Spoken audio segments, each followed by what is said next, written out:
Start. Hi, good morning. Welcome to this session of the Online National School. I'll be starting off this morning talking about the Marxist-Leninist definition of the working class. You know, a lot of definitions of the working class out there, but only one that's going to allow us to play our role in history, which is to lead the struggle to liberate humanity from capitalism. So that's the subtitle: Who We Are, What We Share, and Why We Have to Save the World. And most of this is going to be not any, groundbreaking step forward in Marxist thinking. This is kind of a summing up of the science that has been developed by working class people over generations and generations in struggle. So we're going to talk a little bit as well about the differences between maybe the Communist Party's way of approaching what we might call theoretical work compared to an academic way, and why that definition matters. That's my slides here. So the content is going to be really divided up into 5 parts, though not of equal length. First, we're going to talk about, after I introduce myself a little more fully, we'll talk about what defines the working class, who's included in the working class. We'll touch on, whether there's always been a working class, and if not, how did it come into being? The bulk of this is going to be Section 3, the common experiences that define working class life under capitalism.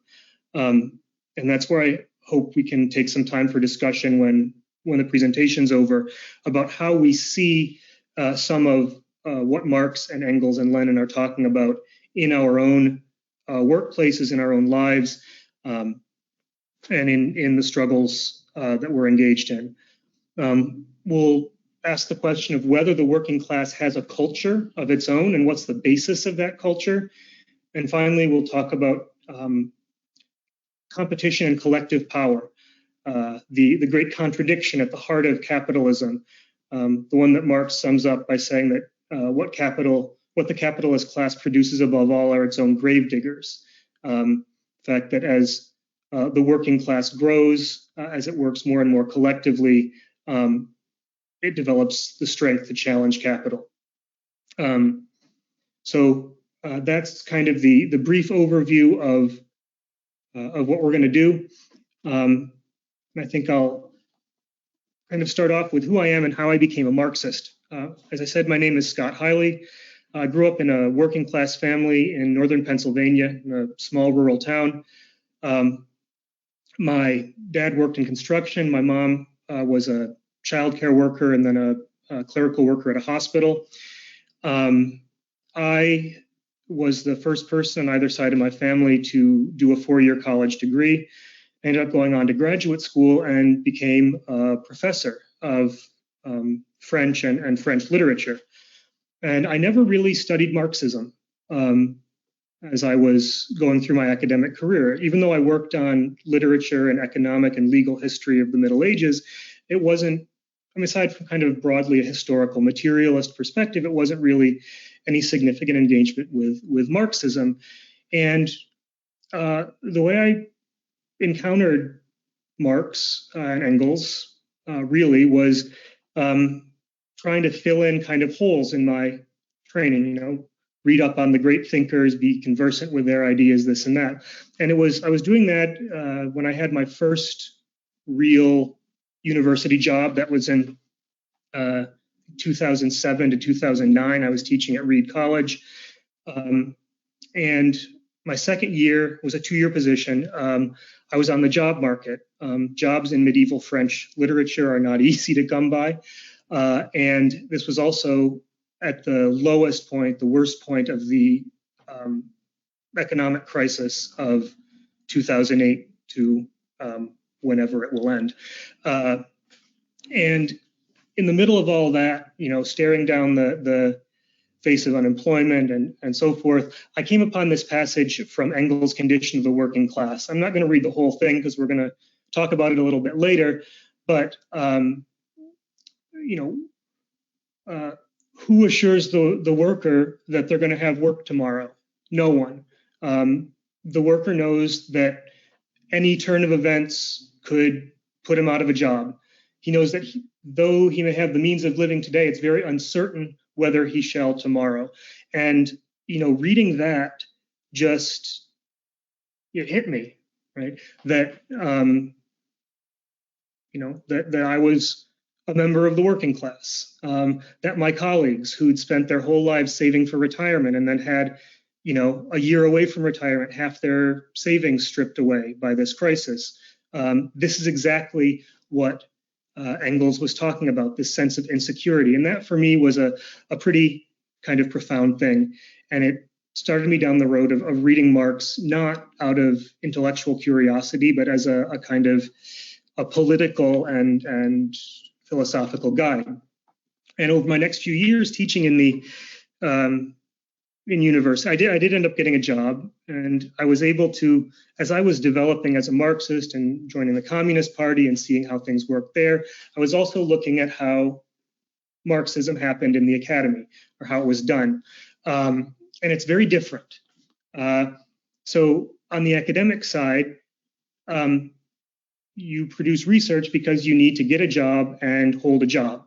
So to do that, you have to produce new stuff. You have to say something new. So the focus is on saying something novel, saying something different from what other people are saying, not necessarily what's correct, what's necessary, what's most helpful for the working class, but on getting your name cited. And in that sense, it's distant from the realities of working class life and culture, and it becomes individualistic and competitive. On the other hand, what I was seeing in the party, and it was, I won't lie, it took some getting used to, but it was not driven by the need to hold a job. It's driven by the need to free ourselves and our class and humanity.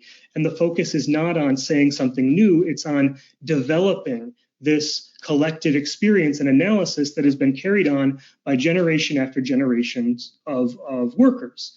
And finally, that everybody has a role in theory and analysis. It's not a privileged preserve of a few specially trained intellectuals, that we all bring something to the table. So it was very different. And I should say, I'm not saying that everything that comes out of university departments is bad, by no means. Some of it can be very useful, very interesting, but it is constrained by the capitalist foundation of the university. And we do things a little differently. The big difference being individual on the one side versus collective on the other. And that's going to be kind of a theme as we go through this. So what defines the working class? We look to Marx. Couple of quotes from the first chapter of the manifesto. In proportion as the bourgeoisie, that is capital, is developed, in the same proportion as the proletariat, the modern working class, developed. A class of laborers who live only so long as they find work, and who find work only so long as their labor increases capital. So the working class works, they have to work to live, and the only way they can find work is by putting themselves at the service of capital. And down in the second quote, Marx, this is from the chapter 6 of the first volume of Capital, where Marx talks about the process of buying and selling labor power. A worker is someone who has no other commodity for sale and who is short of everything necessary for the realization of labor power. That is to say, we can't produce enough for ourselves to live. We don't control enough of the means of production to use our labor power to support ourselves. We've been separated from the means of production. And that's kind of where Marx goes. This is the follow-up to that second quote from the first slide. Nature does not produce on the one side owners of money or commodities, and on the other people possessing nothing but their own labor power. This relation has no natural basis. neither is its social basis one that is common to all historical periods. It is clearly the result of a past historical development, the product of many economic revolutions, of the extinction of a whole series of older forms of social production. So the working class is new. The working class came about under capitalism, and it came about, as Marx will explain in the next chapter, or in chapter 26 of Capital, the first volume of Capital, rather, through a process of extreme violence, where where people who would become workers were separated from the means of production. So in the United Kingdom, for example, this took the form of turning common land into private land, of kicking the farmers who were using it to raise crops for themselves or have a few sheep on. They were kicked off. That land was taken. They were reduced to poverty and forced to seek out wage work. The same thing happened in Ireland and Scotland. Landlords, evicting tenants en masse. The process of forcing people into the labor force included, even in England, slavery, the enslavement of people who had been kicked off their land, who were branded and enslaved if they refused to seek out work in workhouses or hire themselves out for whatever paltry wage. It was an extremely violent process. And that process was also in the Americas, the process of seizing land from indigenous people, displacing them, and of enslaving Africans to work in a plantation system that developed within capitalism. So the working class has not always existed. Work has always existed. Work is part of who we are as human beings, for Marx. But the working class as a class of people cut off from the means of production, of people who have no choice but to sell their ability to work to a capitalist, that is something new. So what experiences do members of the working class have under capitalism? We are dependent. So this is from Engels' Condition of the Working Class. What the proletarian needs, he can obtain only from the bourgeoisie, the capitalist class, which is protected in its monopoly by the power of the state. We have no choice but to depend on capital. This makes me think, of those sometimes you hear those right-wing trolls talking about, you hate capitalism. Like, I notice you're wearing clothes. I notice you have an iPhone or, whatever. But that's kind of the point, right? Everything we need is controlled by capital. There is no escaping from it. And this is from Marx's pamphlet, Wage Labor and Capital. When wage labor produces the alien wealth dominating it, the power hostile to it, capital, there flow back to it its means of employment, its means of subsistence, under the condition that it again become a part of capital, that it become again the lever whereby capital is to be forced into an accelerated, expansive movement. As long as the wage laborer remains a wage laborer, his lot is dependent upon capital. That is what the boasted community of interests between workers and capitalists amounts to, right? This is a hostage situation. Workers, as workers, are hostage to the whims of the capitalist class. The only way we can stay alive is by increasing capital, by using our labor power, which is the source of all value, as Carl explained in the class on Thursday, or on Tuesday rather, to increase the wealth of the ruling class.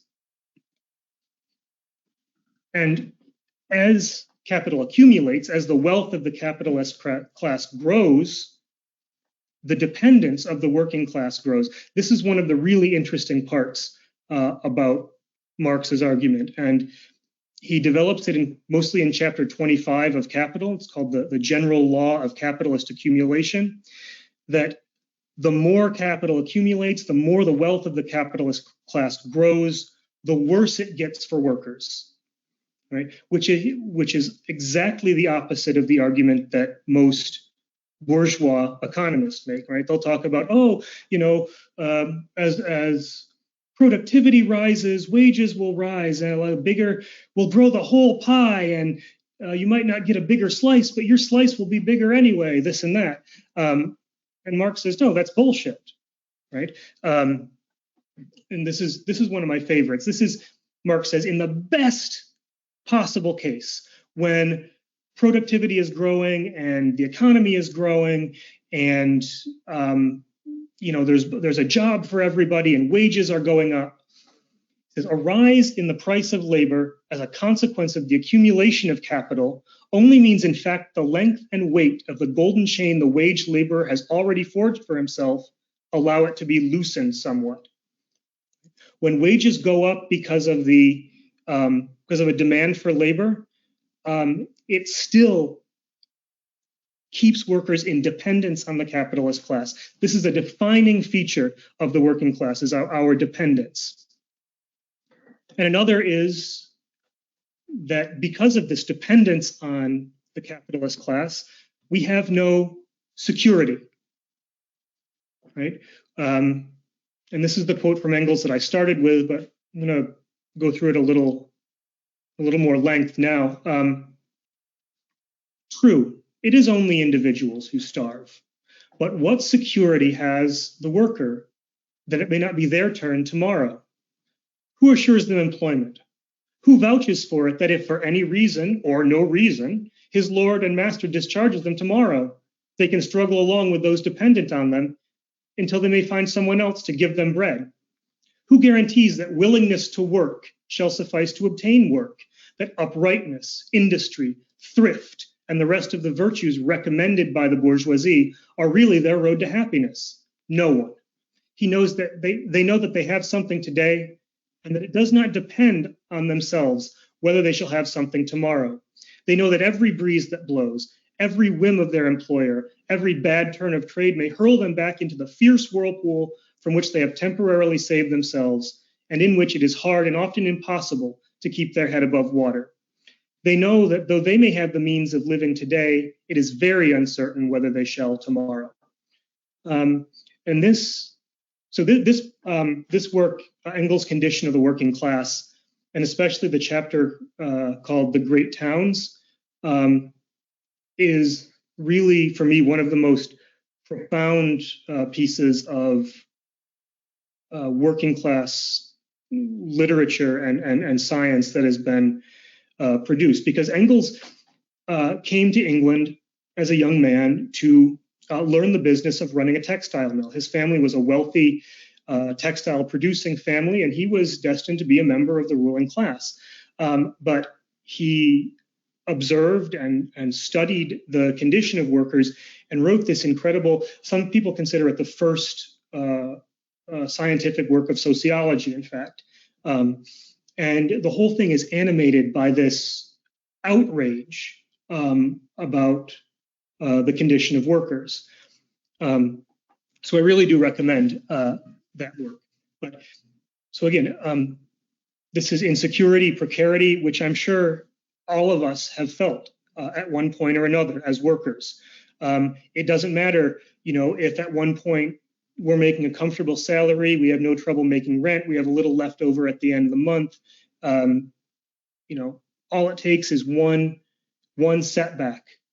We're always working kind of on a tightrope without a net, dependent on the turns of the market and on the whims of the capitalists. And this is, Marx repeats the same thing in the manifesto, Marx and Engels, in fact. These laborers who must sell themselves piecemeal are a commodity like every other article of commerce, and are consequently exposed to all the vicissitudes of competition and all the fluctuations of the market. So what this means is we have no control, or very little control, over our own lives. There's this, I don't know what you'd call it, lie, really, spread by the capitalist class, that if you choose the right career path, get the right education, you'll be able to escape from this uncertainty, you'll have a good job. It's not true. No matter if you are a worker, if you have to sell your labor power to stay alive, then you do not have any control over your own economic destiny. And that's the simple reality of it. The other part of being a worker is that capitalism dehumanizes us. And I've got a bunch of different slides for this, but I'm going to sort of cut it a little bit short and really keep it to this one, which I think is my favorite of the quotes anyway. By the putting of labor power into action, i.e. the work, or the putting of labor power into action, that is the work, is the active expression of the laborer's own life. And this life activity he sells to another person in order to secure the necessary means of life. His life activity, therefore, is but a means of securing his own existence. He works that he may keep alive. He does not count the labor itself as a part of his life. It is rather a sacrifice of life. What they produce for themselves is not the silk that they weave, nor the gold that they draw up the mining shaft, nor the palaces they build. What they produce for themselves are wages, and the silk, the gold, the palace are resolved for them into a certain quantity of necessaries of life, perhaps into a cotton jacket, into copper coins, and into a basement dwelling. If the silkworm's object in spinning were to prolong its existence as a caterpillar, it would be a perfect example of a wage worker. And what Marx is saying here, so for Marx, being what it means to be human, our characteristic as humans, is that we can consciously use our mental and physical abilities to transform the world around us in ways that suit us. That's what it is to be human, to be able to consciously transform the world through our labor power, our work. That's why work is so important in the Marxist conception of the world. Under capitalism, this work, this life activity, this basis of our human existence becomes something for someone else. We have to give away the result of our labor. And instead of the silk and the gold and the palaces that we produce, we end up with the ability to stay alive. That's our share. And this is, so Marx is speaking not in a sense, in a vague, moralistic way about dehumanization. He's saying very concretely, what makes us human, capital is taking that away from us. Capital is destroying that for us. It's turning our work into not a fulfillment, a development of our own life, but a sacrifice of our life. And I'm willing to bet that a lot of the people listening right now have heard that. So accumulation of wealth at one pole is at the same time accumulation of misery, the torment of labor, slavery, ignorance, brutalization, and moral degradation at the opposite pole, on the side of the class that produces its own product as capital. The richer capital gets, the richer the ruling class gets, the worse, the more poverty and torment and brutalization are spread among the working class. So there's no, again, Marx will insist all along, there's no way out within capitalism. Capitalism has to go if we are to live full human lives. Does the working class have a culture of its own? If so, what is the basis of that culture? And we're running a little short on time here, so I'm going to sum up some of these quotes. I will make the slideshow available. So capitalism forces us together and puts us on a footing of equality. The big reference for this is the first chapter of the manifesto, where Marx and Engels will argue that capitalism harmonizes everything. It draws the whole world into a market. It puts all workers on the same footing. It drives wages down together. The conditions of life within the ranks of the proletariat are more and more equalized, through competition with machinery. differences of age and sex no longer have any distinctive social validity because, as women and children are drawn into the workforce, the lower parts of the middle class, small tradespeople, shopkeepers, etc., are forced down into the proletariat, which is recruited from all classes of the population. Today, we see this in the fact that, what job is there that is now done by someone who's not a member of the working class? Doctors, university professors, they're forced down into the working class as well, forced to separated from their ability to make a living on their own and forced to sell their labor power to someone else. Proletarization, every job is transformed into a working class job.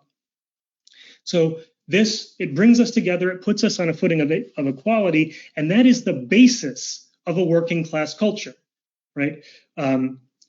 Capitalism brings us together, it works toward abolishing these differences, and we can see that the working class has an understanding of equality, of solidarity that the capitalist class doesn't have. And that's why, that's why Lenin says the working class has to lead the struggle for democracy, right? Only the working class understands equality. Only the working class understands collective work, because we've been, our labor has been forced together, coordinated by the capitalist class. Only the working class can understand that everything that advances democracy is in its favor. Any kind of inequality, any kind of domination works against it. And Lenin insists on this over and over again. Only the proletariat can be a consistent fighter for democracy. And he'll say later, after the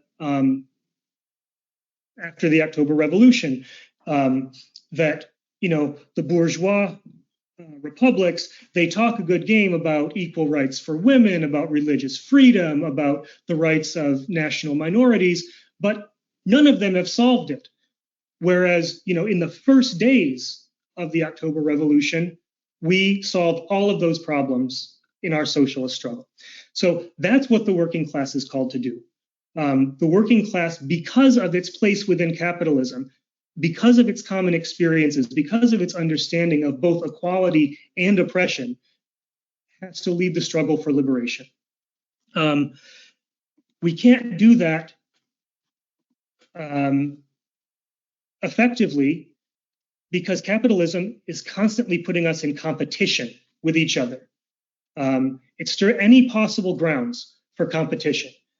Engels will say, this competition of the workers among themselves is the worst side of the present state of things and its effect upon the worker, the sharpest weapon against the proletariat in the hands of the bourgeoisie. Hence the effort of the workers to nullify this competition by associations, hence the hatred of the bourgeoisie toward these associations. He's talking about unions, and its triumph in every defeat which befalls them. The struggle of the working class at this moment and throughout its entire struggle for socialism is to overcome this competition that's forced upon it by the capitalist class, to overcome the individualism into which capitalism tries to lock us, to seize on that material basis of working class culture, that collectivity and equality that capitalism, against its own best interests, has put us in, and to develop that into a new form of society. I'm going to stop there, and we do have a few minutes for contributions, comments, questions, and I'd especially like to hear people's experiences of some of these aspects of capitalism that we've seen Marx and Engels and Lenin talked about, and the ways in which you've worked against them, the ways you've also experienced, this working class culture of solidarity and of equality and democracy.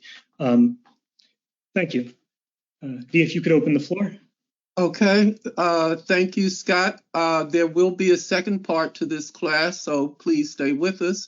If you at this point, if you'd like to make a comment or introduce a question, please click the picture of the hand, click the picture of the raised hand so that we can know you want to speak, and we will open your mic on our end. If you want to speak, you can click the picture of the hand and open your mic, and then we'll open it. Carrie Brodsky, open your mic, please. Click the picture. There you are. Hi. Yeah, I was just curious, how do we begin to organize collectively? And do you think that there is a first a starting point? Like for me, when I look at it personally, I think like directing energy toward systemic racism would be the first step to begin uniting. But I was just curious what everyone's thoughts are and what the blueprint is to begin this. Thank you. Looking for other raised hands.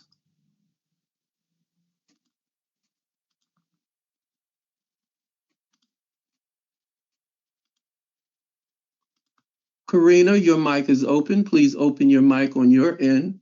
There you are. Can you hear me? Yes.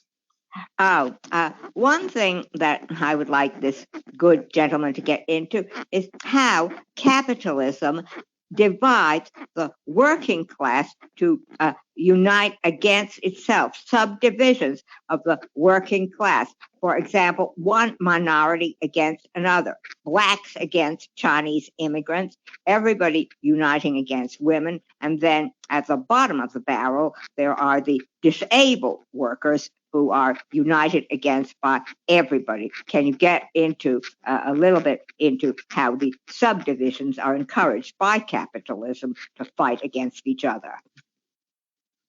Thank you. Looking for raised hands.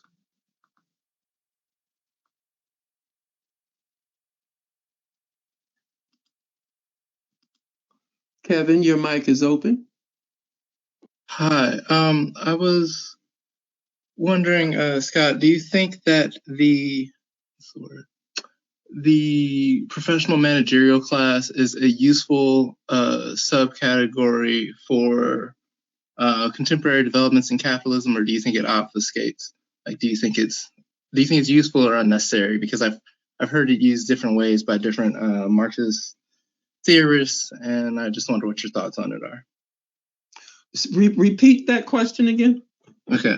The professional managerial class, do you think that that's a useful subcategory for the way that capitalism has changed, from industrialization and production in the 19th century to like modern service industry and tech and the academy and so forth? Or do you think that it needlessly obfuscates the contradictions between the bourgeois and the working class?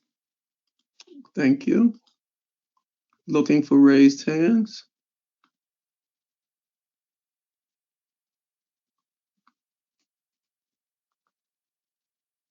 Looking for raised hands.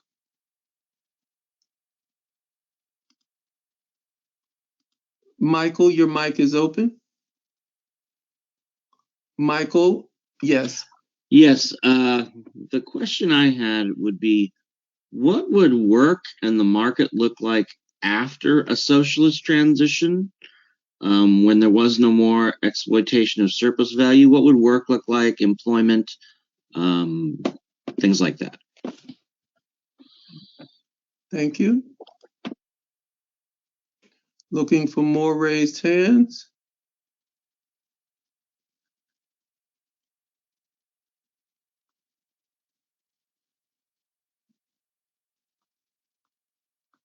We'll take Stephen, your mic is open. Open your mic on your end. There you are. Speak up, please. Stephen. Your mic is open. Please speak up. We can't hear you. Sorry.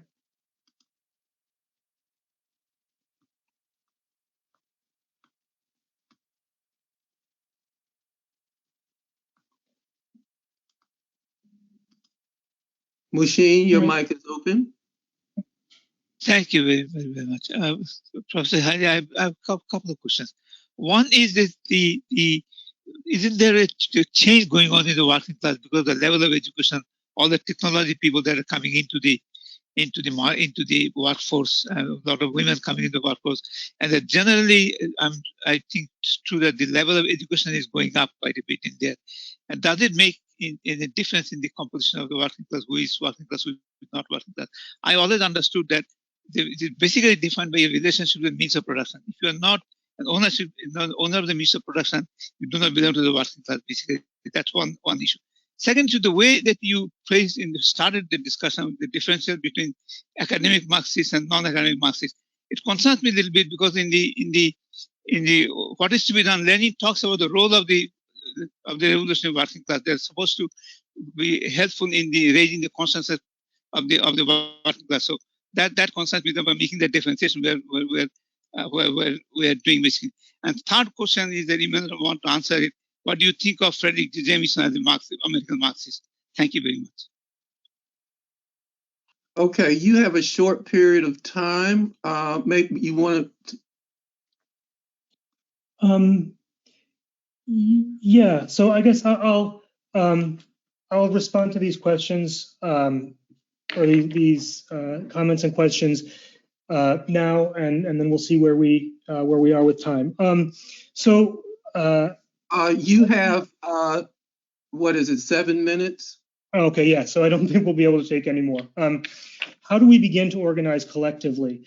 That's an excellent question. I don't think there's a single starting point. I think, we organize, we live collectively as workers. We depend on each other in all aspects of our lives because we can't go it alone. So our whole life is kind of structured by collectivity.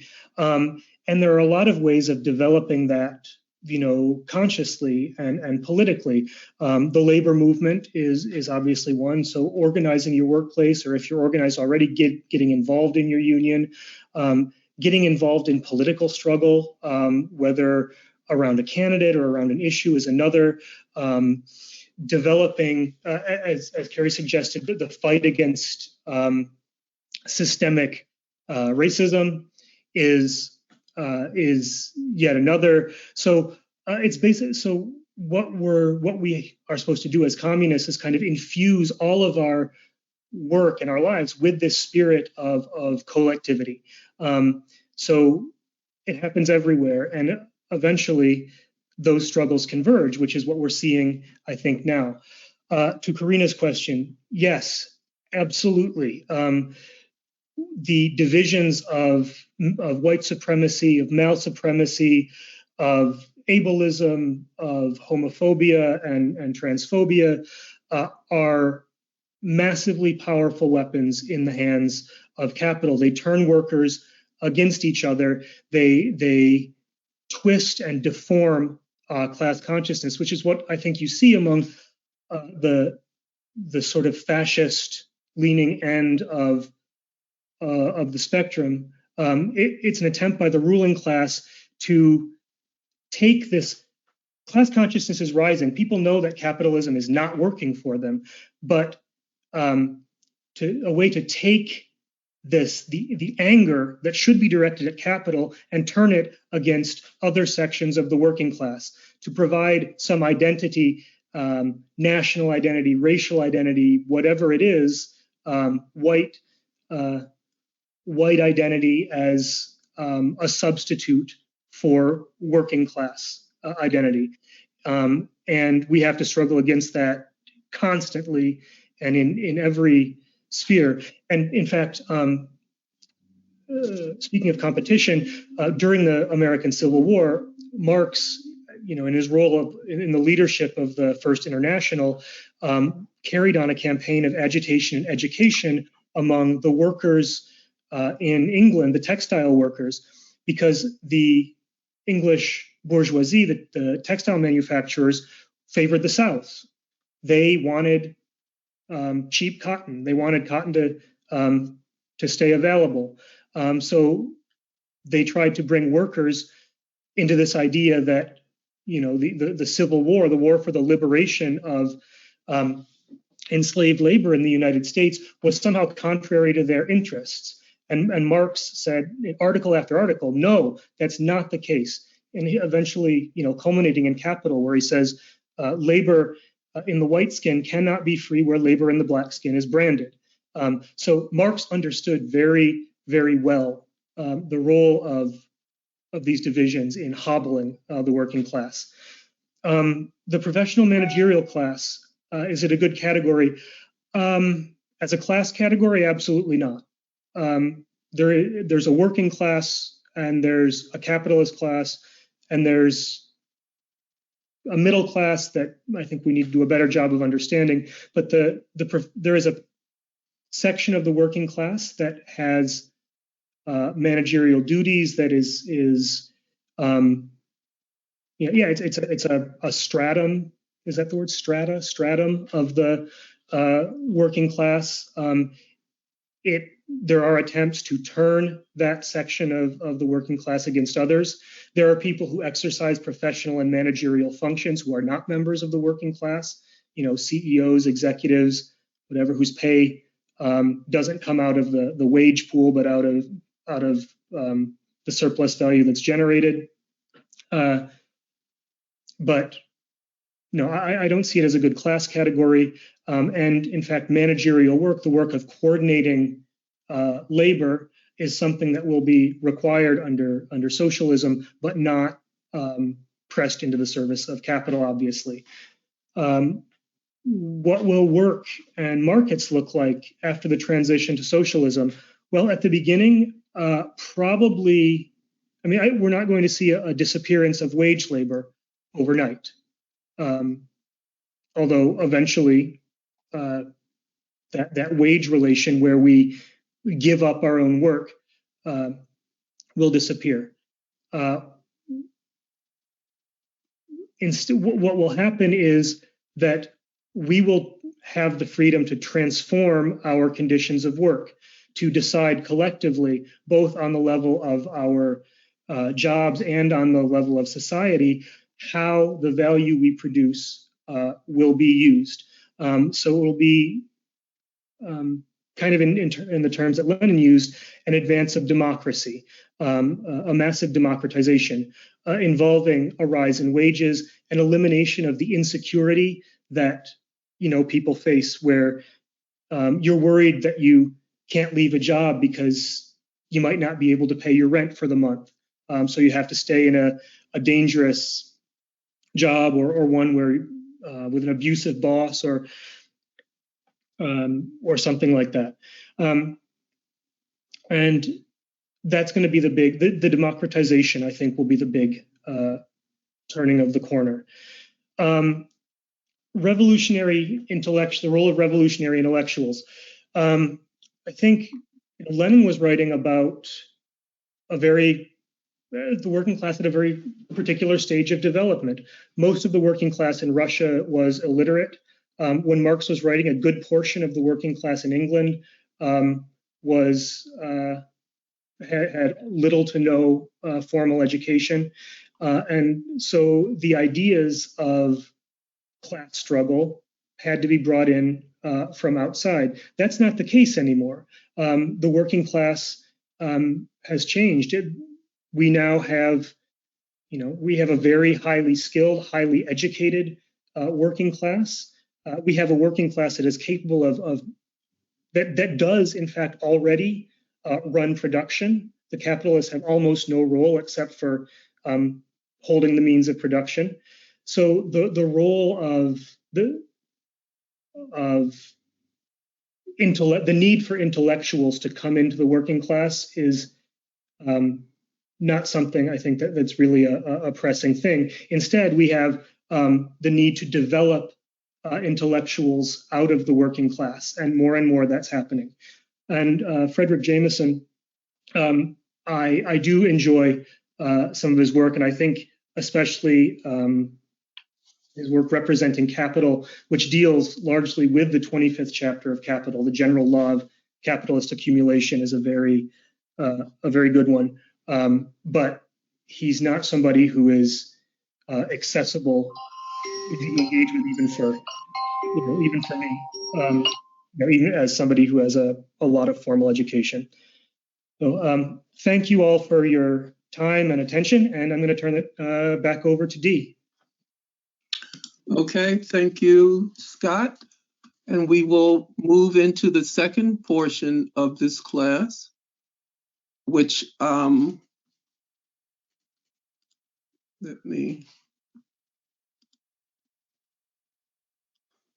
okay. In this segment of the class, we want to restate how Marxists in the tradition of the communist movement in the United States determine class position. We want to take a look at the challenge to the Marxist analysis coming from some academics who are sympathetic to the working class reform cause, but disconnected from the working class revolutionary project. The project being the working class struggle to win a socialist future before imperialism destroys the earth.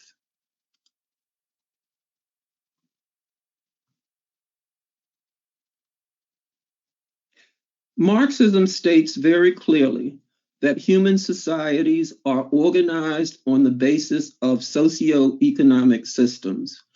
The socio-economic systems have changed over time, with a new system growing out of and replacing the old. The key features we look at to determine any socio-economic system have to do with two factors: the forces of production, all of the means by which human beings engage in the production process, including technology, land, human labor skills, machinery, etc., and the relations human beings enter into in order to participate in the production process. Marx says the fundamentals of that relationship in a class society have to do with who owns what is required to engage in production, the productive means, and those who toil or do the work and have no other way to make a living. Under capitalism, those who own the productive means can be big or small capitalists, but they are capitalists because they are owners of productive means or private property, as Marx would say. The distinction between big and small capitalists is important, and we will come back to this later. On the other side, we have those who do not own any private property. They may own houses and cars, even boats and summer homes. But if they don't own property engaged in production, then they do not own what Marxists mean by private property. Marx makes it very clear, no matter how great or little your income, if your only means of obtaining a living, of keeping a roof over your family's head, food on your family's table, and clothes on your family's back, is to sell your ability to labor, is to offer your ability to do work in exchange for a wage, if you have no other way to secure any portion of a living, then you are a member of the working class and a wage slave. We are slaves to wages because even though conscious members of the working class know we are exploited in this arrangement, we cannot stop this arrangement or leave this arrangement because we have no other way to live.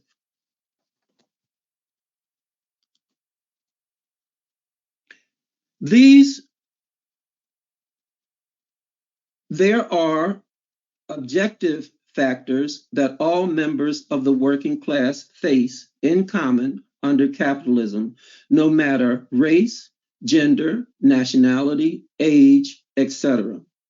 Those objective factors include inequality.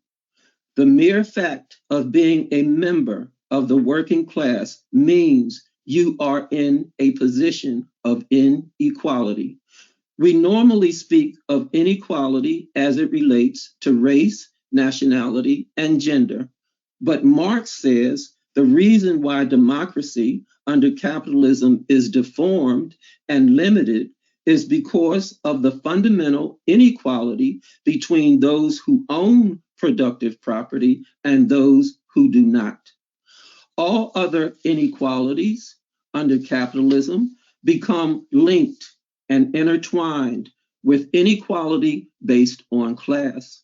Lenin developed these connecting concepts, and in place of Marx's call for workers of the world to unite, Lenin added workers of the world and oppressed peoples unite. This is not an effort to reduce everything to class. No, this is to firmly state that the challenge under capitalism is to see the relationship between all other forms of inequality and class inequality. This is a requirement of the Marxist project, and we will come back to this point later. Objectively, under capitalism, other factors that all members of the working class face include exploitation, meaning the surplus we produce in the process of working is taken by someone else, insecurity, meaning wage declines, unemployment, and economic downturns are always threatened, alienation, meaning the separation of the worker from control over the product produced, separation from control over the production process, and separation from control over one's own life. We might consider that what we call apathy within the working class may in fact be a product of alienation. Additional objective factors all working class people face are oppression, social domination, discrimination, and inferiority. All these objective factors originate from or are survivals from the past that find new expression in the very nature of capitalism.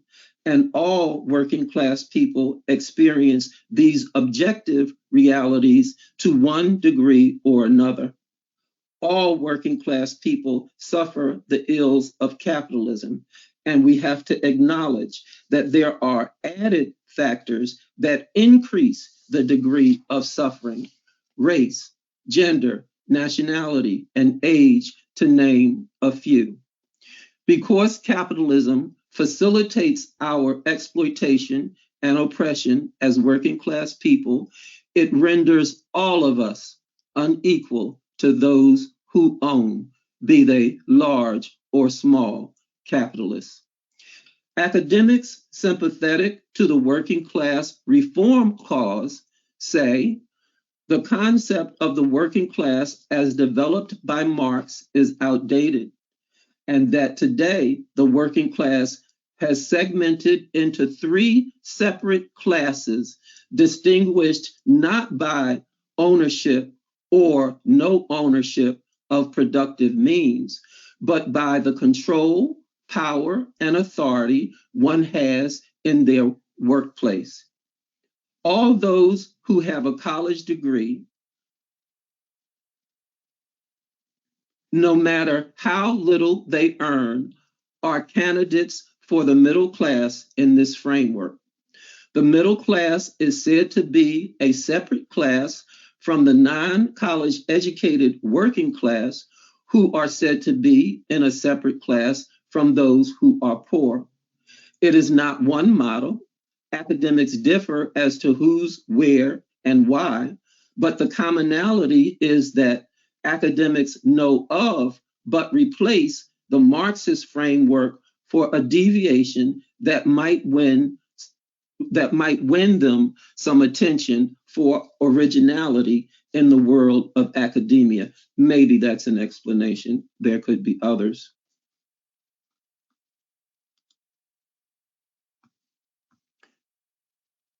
Academic treatment of the class question today. So we're going to rely on quotes from a few works.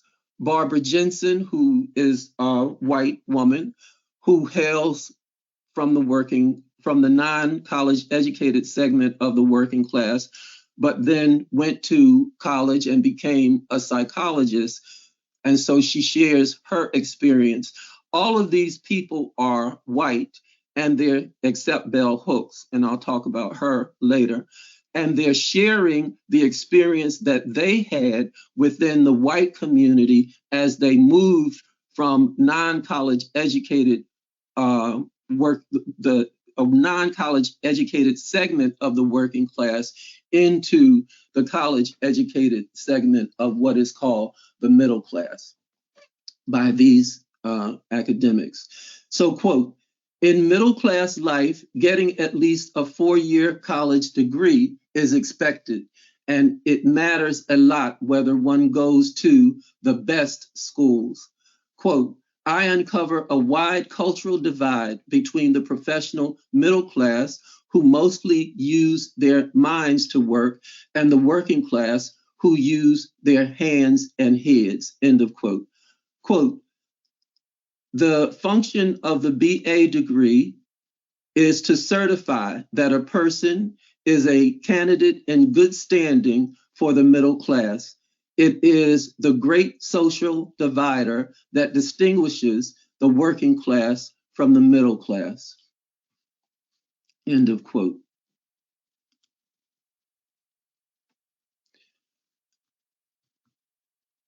From Jensen continued, quote, the memory of a century of large-scale workers' movements and the common use of words and phrases like working class and class struggle, as well as a powerful psychological sense of us as workers, was obscured by the expanded new middle class.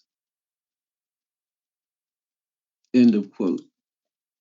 And from Zweig, who wrote The Working Class Majority, America's Best Kept Secret, quote, I define classes in large part based on the power and authority people have at work. A relative handful of people have great power to organize and direct production, while a much larger number have almost no authority. In a capitalist society such as ours, the first group is the capitalist class. The second group is the working class. There is also a middle class. It includes professional people, small business owners, and managers and supervisors who have authority over others at work. The middle class is caught between the working class and the capitalist class. End of quote. Continuing, quote, capitalists and workers are not the only classes in America. There's also a middle class made up of professional people, supervisors and managers, and small business owners, end of quote. Quote, as the working class has disappeared from polite conversation, the middle class has come to be accepted as the social position most Americans are in. I am not saying these academics are the enemy. No, they are not the enemy. And while we do not embrace their framework, in fact, we reject their determination of class position because it labels differences within the working class as a qualitative class distinction, when in fact, the differences in education, income, and style of life and work are just quantitative from a Marxist point of view. Their view weakens the working class and therefore objectively does not serve our interests. Yet we are concerned about what they have to say related to culture because their work helps to distinguish the working class from other class forces.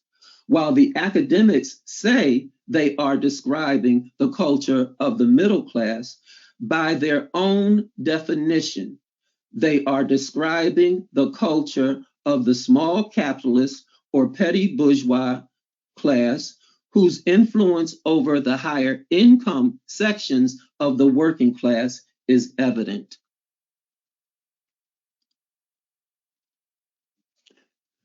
So, cultural features of what really is the small capitalist class or the petty bourgeoisie. From Jensen, the presumption is, quote, we all work as individuals in competition, end of quote. The middle class develops, quote, skills that work in a competitive society, but not necessarily in a cooperative one, end of quote.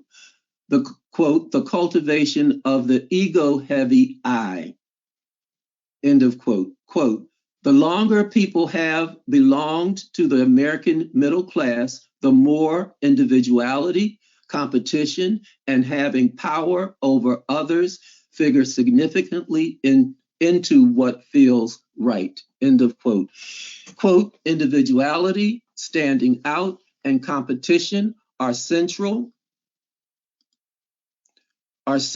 cultural features of middle class life, end of quote.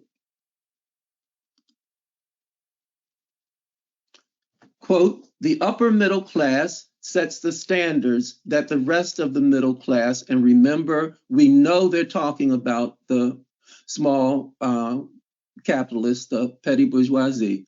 The rest of the middle class aspires toward. The rest of the middle class scrambles to keep up with these winners. End of quote. That's from Jensen. Continuing with Jensen, quote, it was not merely a matter of different cultures, but of one dominating the other, end of quote. And going to Metzger, who wrote Bridging the Divide, Working Class Culture in a Middle Class Society, quote, the middle class naively assumes that everybody, and by that he means the petty bourgeoisie naively assumes that everybody is as concerned with status and rank as they are, and that there is a singular and uniform hierarchy that everyone recognizes. End of quote. Jensen again.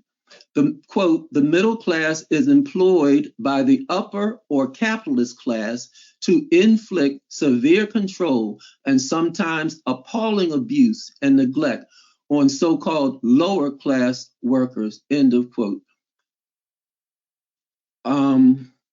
Quote, classism is also societal or systemic domination. Systemic classism is a sometimes deliberate, sometimes inadvertent, dehumanizing and bullying of working class people.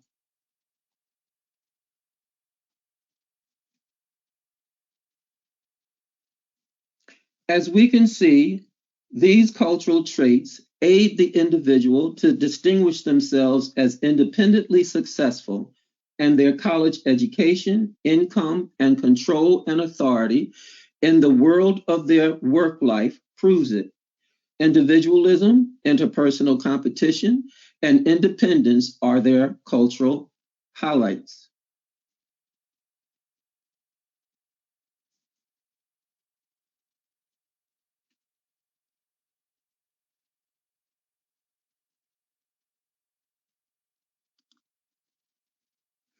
Academics describe the cultural traits of working class people, and we must be mindful that the researchers say the cultural traits of the non-college educated section of the working class and the poor are very similar, if not the same. So the academics describe the cultural traits of working class people as follows. Quoting Jensen, combating classism involves a deeper understanding of working class people, their real lives and cultural norms that are not based on individualism and competition, but rather on community, caring, and mutual aid. End of quote. Quote, working class people consider individualism and competitiveness rude or wrong. End of quote. Quote, still, I have found some similar working class values across radically different ethnicities, caring connections with others within the group, communal values of sharing and helping, trust of feelings and personal stories, loyalty and family-like bonds with others, end of quote. Quoting from Metzger, integrity is more valued in working class life than among middle class professionals, end of quote. Jensen, quote, Jensen, working class people around the world, quote, have also testified to having a strong cultural value of belonging or community mindedness as opposed to developing individuality and competitiveness, end of quote. Quote, the resilient qualities of working class life, cooperation, loyalty, strength, and stand up for rather than competing against one another, end of quote. Quote, they place a very high value on honesty, trustworthiness, competence, and resilience. They also pride themselves on hard work, end of quote. And from Metzger again, quote, working class commitment to belonging is born of need. With fewer financial resources and opportunities, reciprocal obligations within a circle of family, friends, and workmates are often necessary for survival. As we can see, non-college educated working class and poor people display more of an orientation toward interdependence instead of independence, and cooperation instead of competition, and collectivity instead of individualism. And we have to be mindful. I'm not arguing that these traits are not displayed among the college educated. That's what the researchers have actually put the college educated in with the small capitalists, the petty bourgeoisie. So that's the distortion, really. The cultural patterns are displayed by working class people throughout the world. These are the common features of working class culture that grow out of the objective commonalities of social being, the objective commonalities of the experience of all members of the working class. Where do we go from here?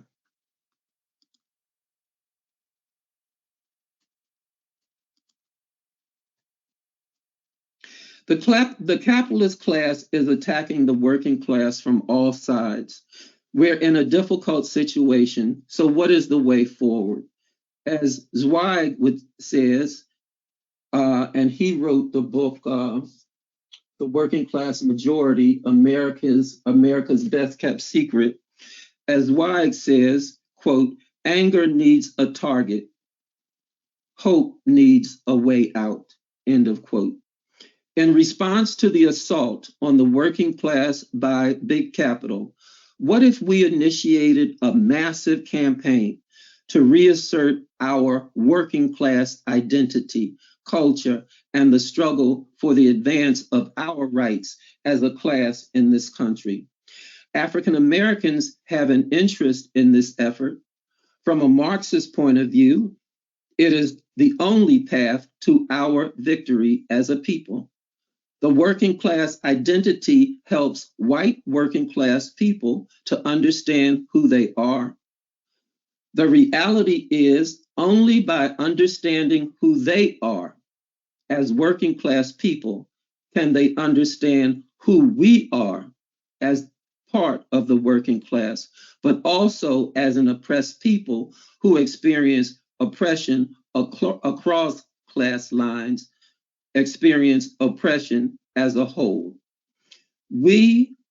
Who we are cannot be fully understood outside of the context of the working class. Two, the ruling class in campaigning against the struggle against racism is actually attempting to hide their primary bloody hand and the role of capitalism in perpetuating racism under the guise of preventing white people from experiencing guilt. They are actually trying to hide the fact that they, as the ruling class and the system of capitalism, are the guilty perpetuators of sadistic crimes against people of color in this country. In the 1600s, they deliberately decided that Africans would be singled out for permanent enslavement as a way to break the unity emerging among the African and European indentured servants. The working class is not responsible for the mess of the past or present. The ruling class is in charge, and they wield their power masterfully. Even today, we are being deliberately manipulated by a ruling class fighting for its preservation, exclusive interests, and savage domination over all others. Women have an interest in this effort, the reassertion of our working class identity as well. In the context of the working class identity, working class men can distinguish themselves from the barbaric misogyny and male supremacy perpetuated from ruling class quarters, but penetrating every aspect of our society and national culture. Working class men have an interest in standing with working class women as we join with all women in the fight for women's equality and reproductive rights against capitalist oppression. This is a dynamic that Lenin explained, and we have to do the work to understand that the fight for women's equality is a working class struggle and part of the work of the class struggle. Struggling to understand who we are as a class includes struggling to understand our relationship to other classes. Small business people, the petty bourgeoisie, are not the enemy either. But as we have seen, they are culturally different from the working class.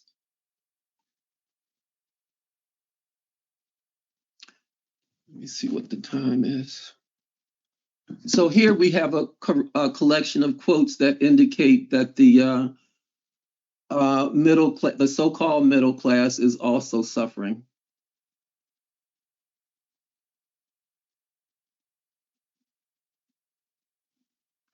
The African American experience demonstrates that when working class forces are in relationship with other classes, the working class forces have to struggle to lead and to have its working class interests dominate. It is an example worth exploring.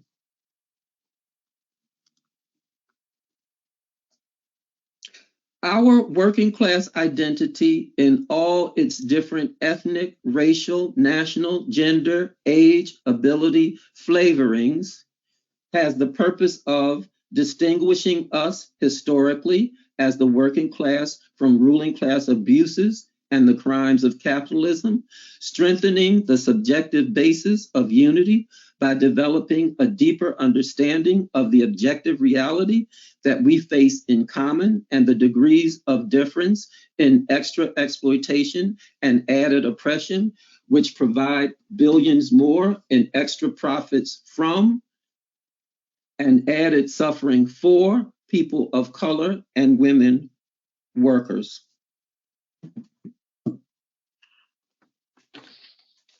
The U.S. working class is facing many challenges. It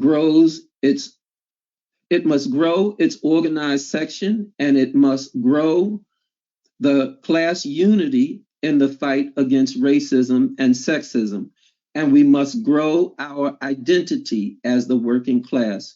Right now, the immediate issues around which struggles are developing include union organizing, the fight against voter suppression, and the fight for a woman's right to choose. There are other pivotal issues, but I would argue union organizing, growing class consciousness and class identity, and helping to build movements, helping to build movements around at least the core issues are central. And I'll end with this quote from Zweig, a resurrection, quote, a resurrection of working class social, political, and cultural life, even as they define it, proudly defined as such, would contribute to the strengthening, again, of working people's sense of dignity, as well as increasing the power and authority of working people in the larger society, end of quote. And let's throw in Jensen, quote, when the working class has organized for better economic treatment, as it often has in American history, it had done so in spite of deep ethnic, geographic, gender, and color differences, forging a new and larger sense of us. We'll now open the floor for discussion of these questions. And I'd like for respondents to choose one question to which you will respond. What have been your experiences in the context of class in this country? Or what do you think we can do to promote our identity as working class USA? So I will, if you'd like to speak, please raise your, click the raised hand icon, and I will go through and call on.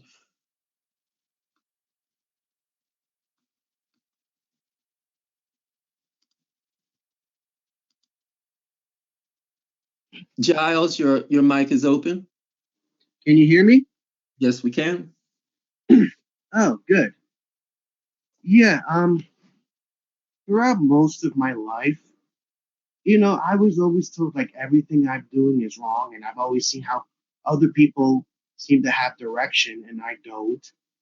I mean, then one day a situation happened in which a friend of mine was brutally harassed and tortured by the police and shipped off to jail.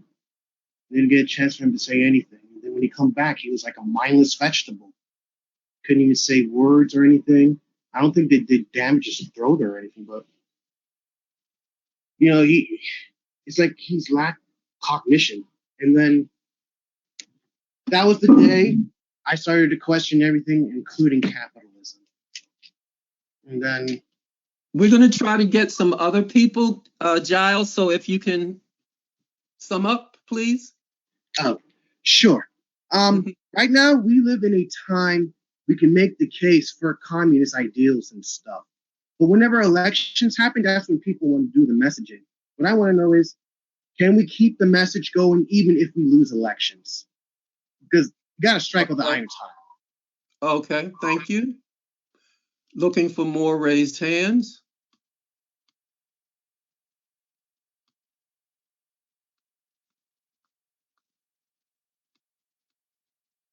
Looking for more raised hands.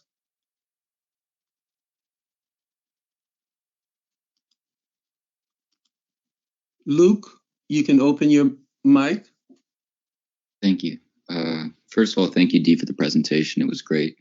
I want to say, for the question, what do I think we can do to promote our identity as working class USA, is ultimately more things like this, like these presentations that dispel the myths, that there is somehow a separate middle class separate from the working class. And also, we need to spread these messages in struggle. Right now, my co-chair is at a women's march, and we need to go out there as working class people engaging with other working class people, because as Scott said in the first presentation, theory and tactics are not reserved for some special minority of the communist movement. It is the working class that must decide the future. That is how we lead ourselves to revolution. So we should increase educational efforts, and obviously find our identity in the struggle, and work with other workers. And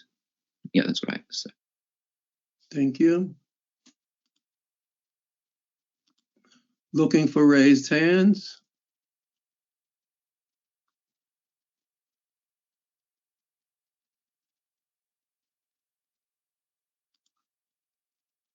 Rosanna, your mic is open. Open your mic on your end. Rosanna, you have to click the picture of the mic to open it with your mouse cursor. Okay. There you Here, are. can you hear me? Yes. Mm-hmm.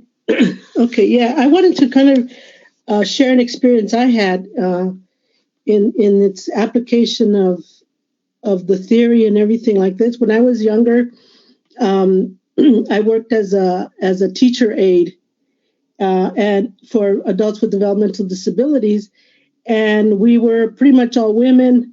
We worked together. We didn't have any really breaks away from the students or lunches. We ate with them and all of this kind of thing. But we built this, I guess, working relationship, as Scott was talking about, where we helped each other, and we needed to go to the restroom and all that kind of thing, and we looked out for each other. Then came a time when we were being cut, our salaries were starting to be cut, and all of these other things were happening. And at one point, they started cutting our medical care. And one of the things that they cut was gynecology. And as I mentioned, we were all women. And so to cut gynecology was just kind of like the straw that broke the camel's back. And really unexpectedly to me was that even some of the women who I thought were conservative, they were ready to walk out. And in fact, we did. We organized. I actually, at the time, I was already a member of the party, and so I reached out to some of my comrades with union experience, and we organized to vote in a union. We did that, and then we also then all walked out to in protest of this whole thing.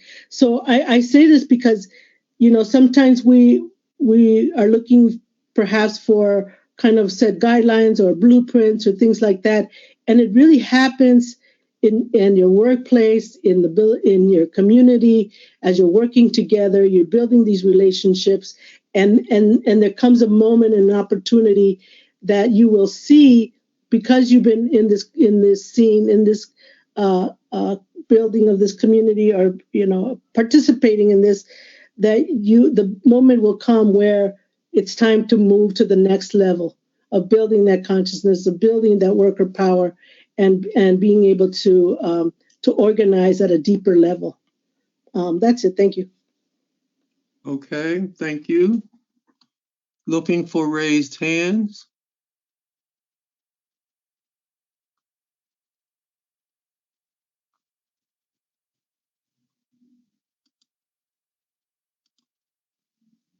Joseph Range, your mic is open. Open your mic on your end by clicking the picture of the mic on your control panel. Joseph Rains. Okay, we'll move on. Sorry to bother you. Lawrence Carroll, your mic is open. Click the picture of the mic on your end to open. Okay, we'll move on. Lori, I'm opening your mic now. There you are.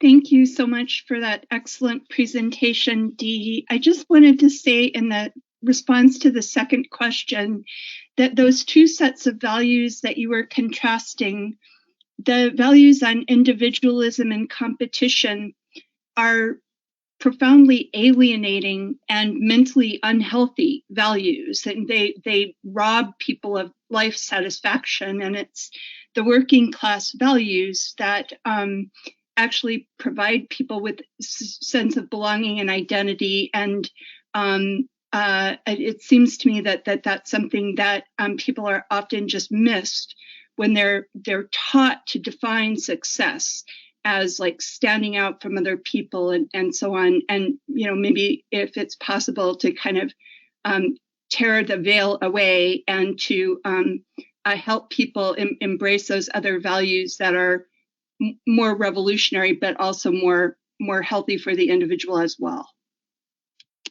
Thank you. Lowell Denny, I will be opening your mic. Your mic is. Thank you, Steve.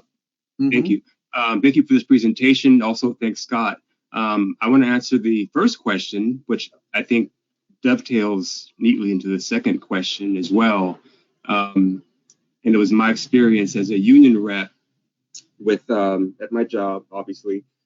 Just before contract negotiations, we had nominations open for offices in our local, and come to find out, and I'm not saying this to brag, but to illustrate the point I'm going to make, it turns out, the most nominations from my coworkers.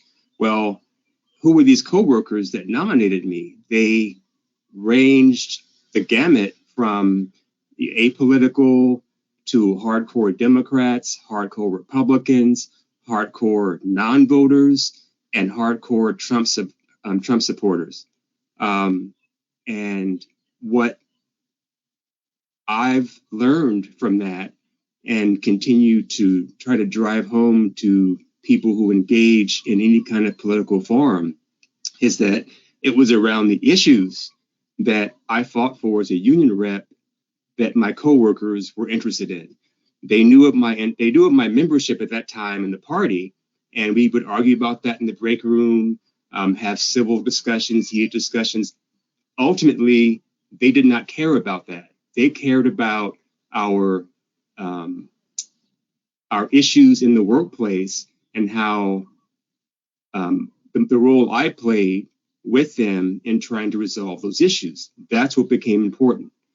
So I always take that as a lesson that we should all take, and I continue to take, that it's around these issues, which is our identity, I think. It's the issues that we're fighting for.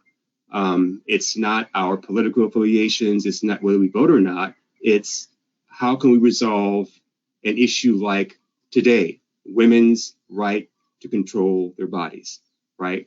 We can come from different perspectives and fight for that issue.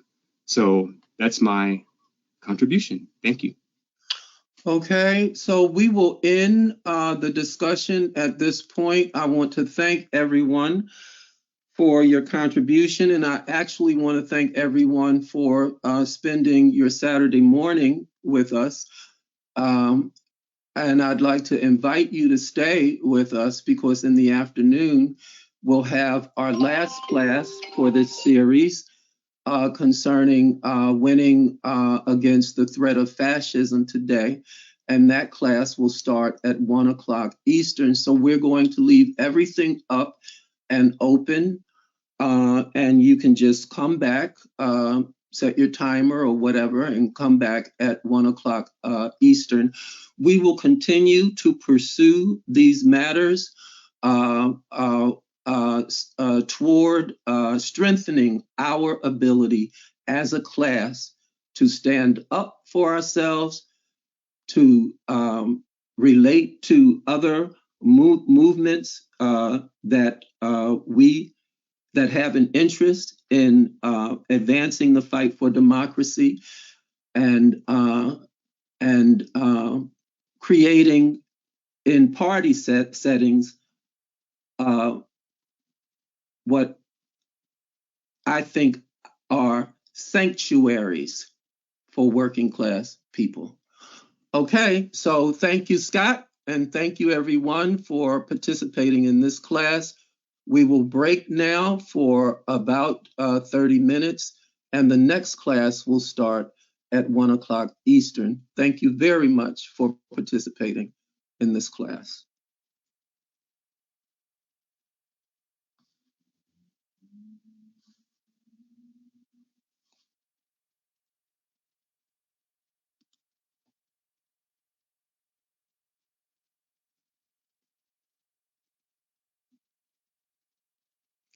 Hi, Joe.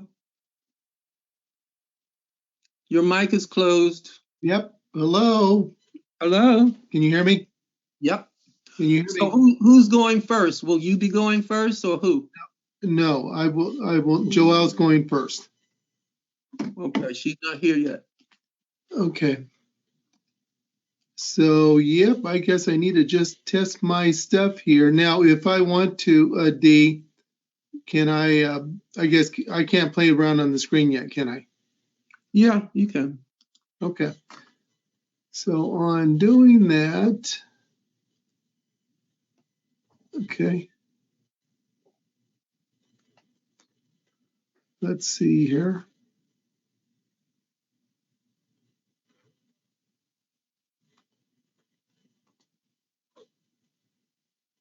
Can you see the screen can you see my PowerPoint? Clean screen, it's beautiful. I do not see here comes Joelle. I do not see your webcam though, so I'm sending you a request to show your webcam. You've got to show your handsome face. Oh, thank you. You're sweet. You're right. Okay. Okay, here's Joelle. Hey, Joelle. Hi. So can we turn, since she's going first, can we flip to her now? Okay. Okay, wait a minute, where's my webcam? Here it is. Okay, Joelle, are we making your computer the presenter or Waleed's? Well, I'm going to be visual myself, and from Waleed's computer, he'll be doing the slides. Oh, wow. Then just like we did in the rehearsal. That's what we did in the rehearsal. He needs to come into this system. Yeah. So here he comes. Here he comes. Here he comes. Yeah. He was in the middle of clicking when you asked the question. Okay. All right. No worries. It was a nice session you did, Dee. Oh, Lord Jesus. Hi, Joe. All right, Waleed, you should be able to show your screen. Can you show you? Yes. Okay, can you see my screen now? Yes. Can you pull up the slides you will use? Yes.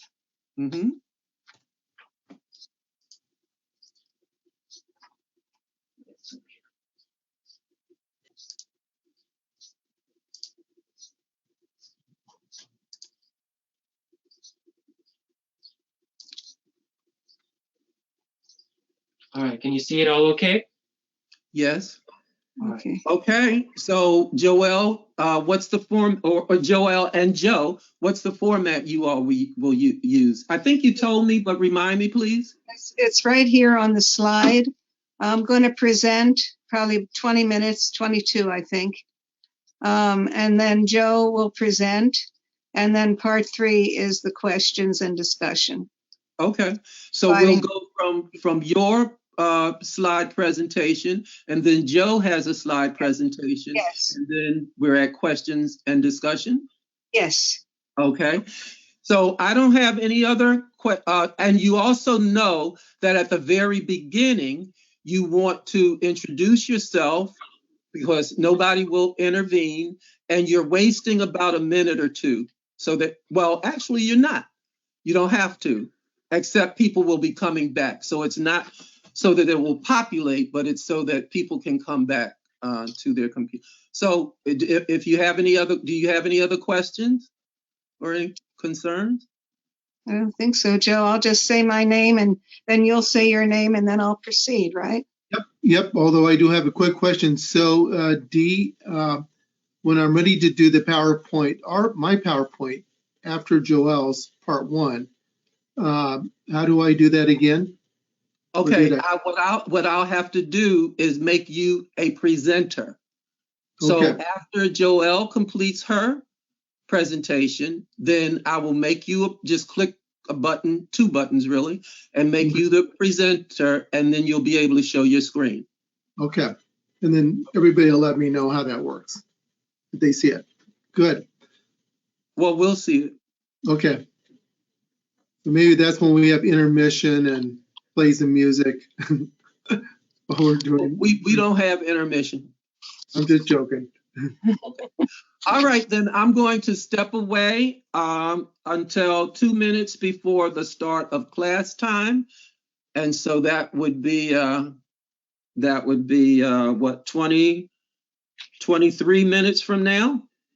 And you will not tell us to start? We have to start on our own, is that correct? Well, I will tell you. I will say, I'll just say right at the top of the hour, I will say start.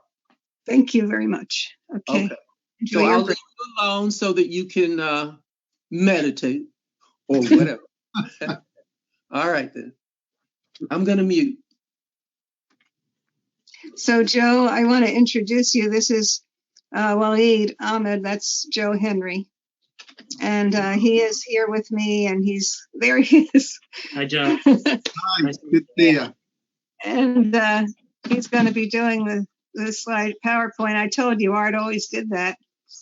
And I hadn't learned it yet. I've been having to learn so many things in so many aspects of life. So happy about Waleed. That's good. It's always good to have a helpful hand. I have the important job of pressing the space bar at the right time. Hopefully I can get the timing right on that. Oh, God. I could have used that earlier this week. I had to take care of the space bar, the PowerPoint.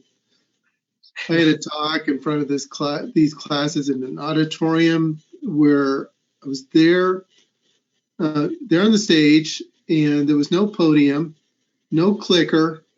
So basically I just stayed by the table next to the big screen, and I sat down and hit my little enter button every time and discuss things, but it was fine. They were 15-year-olds, 16, 17. Uh-huh. Yeah, you mentioned to me you had a chance to do a dry run. Yeah. I realized how boring I was, so I had to jump up a few times and just kind of get into some stuff, some progressive stuff. I think that was helpful, but but you never know. You never know with young people, because they don't show their expressions. They're not animated as much as adults. They're just kind of like little plants just listening. Yeah, it's harder to get a sense of what they're thinking. Exactly. So Joelle, I was going through different clips from the old PowerPoint to the new one. So I'm basically going to figure out my rhythm once we're done with yours. And then that'll kind of give you an idea. So basically I'm going to go through I'm going to figure out which of the 29 slides I'm going to spend time on that I have. And I know that I'll probably take half of those. I'll probably just breeze through clip by clip. We have 13 slides. How many do we? We have 15. We have 15 slides, yeah. Well, my slides have, they're half photos and then they're paragraphs. But, I don't plan on reading anything in detail unless it's a particular slide that really matters on that. Well, I think it's going to be a real nice compliment. And I think that our class is fairly different from all the others because it's more, I'm saying it's more grassroots or praxis. Mm-hmm. It's where the rubber hits the road. Although that one person at the end in the question and answer session really did, I felt stated it the right way. He said, it's not so much what we know, it's how we implement it in the workplace. It's what our fellow workers need from us to achieve certain things. Mm-hmm. So, yeah, we are the spark plugs. Yep, that's it in a nutshell. Yeah. Okay, I'm going to get back in play. Oh, so we still have plenty of time. Yeah. What's the weather like over there? Oh, it's pretty Beautiful. nice, right? Is it? Beautiful. I went down to the Green today for the Women's March from 10 to 11. Mhm. It was interesting. It was, I guess, a few hundred people. It was mostly like a Planned Parenthood Move On group, but it was different generations. There were a few families, young people, primarily white women, but there was some diversity. There was some men. Yeah, it was good. While I was there, I was remembering when the Muslim ban happened and the huge outpouring we had at that time, and it looked so very different. Mhm. So it's going to take some time to really get the kind of motion. At least that was my observation from what I saw today. But the messages were strong. Oh, and it was fun. I'll tell you a little fun story. It happened to be Yale graduation. The undergraduates were graduating. Wow. And they marched through the Green. So they were on one side, all lined up in their regalia.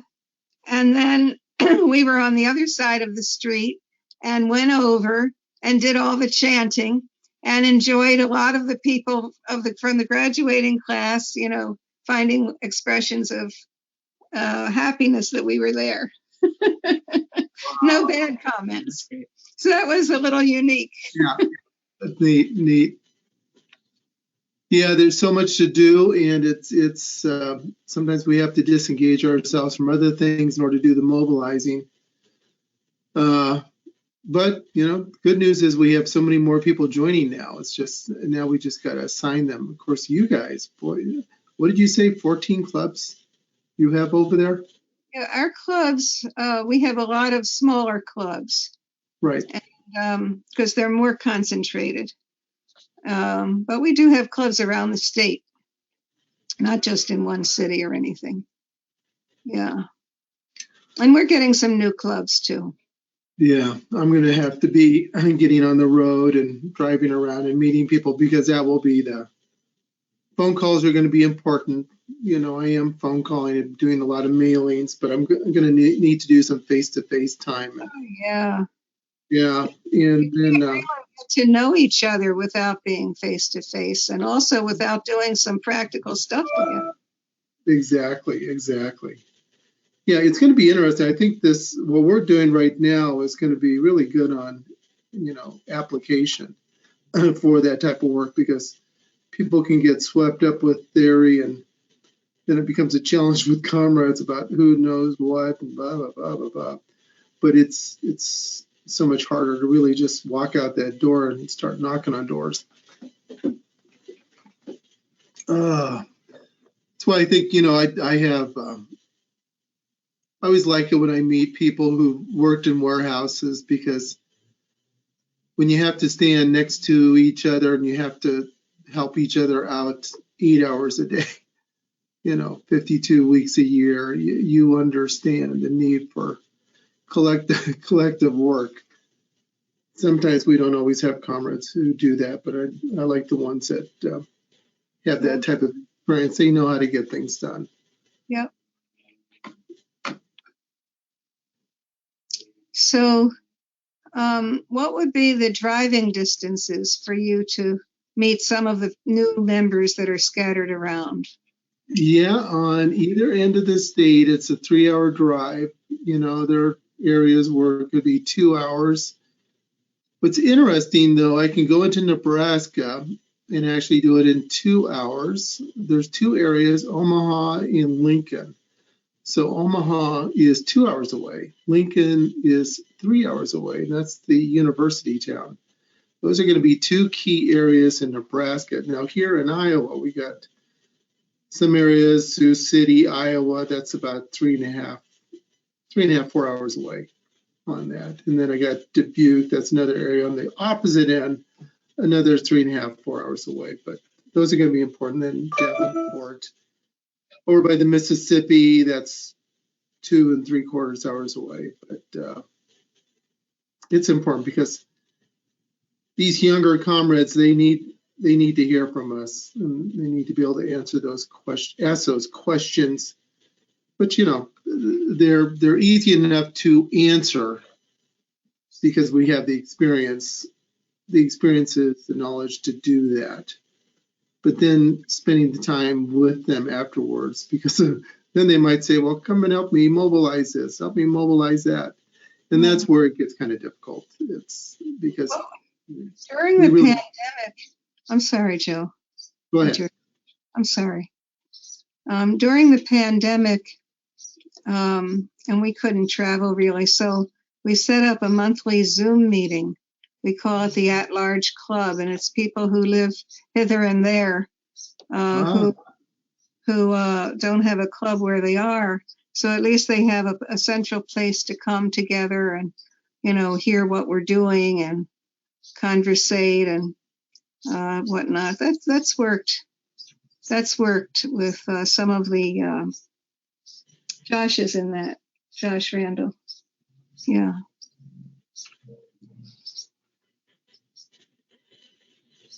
But I agree with you. There's no substitute for really in person. It changes everything. It really does. We forget how we are these organic entities. We are imprinted by the physical relationships we have.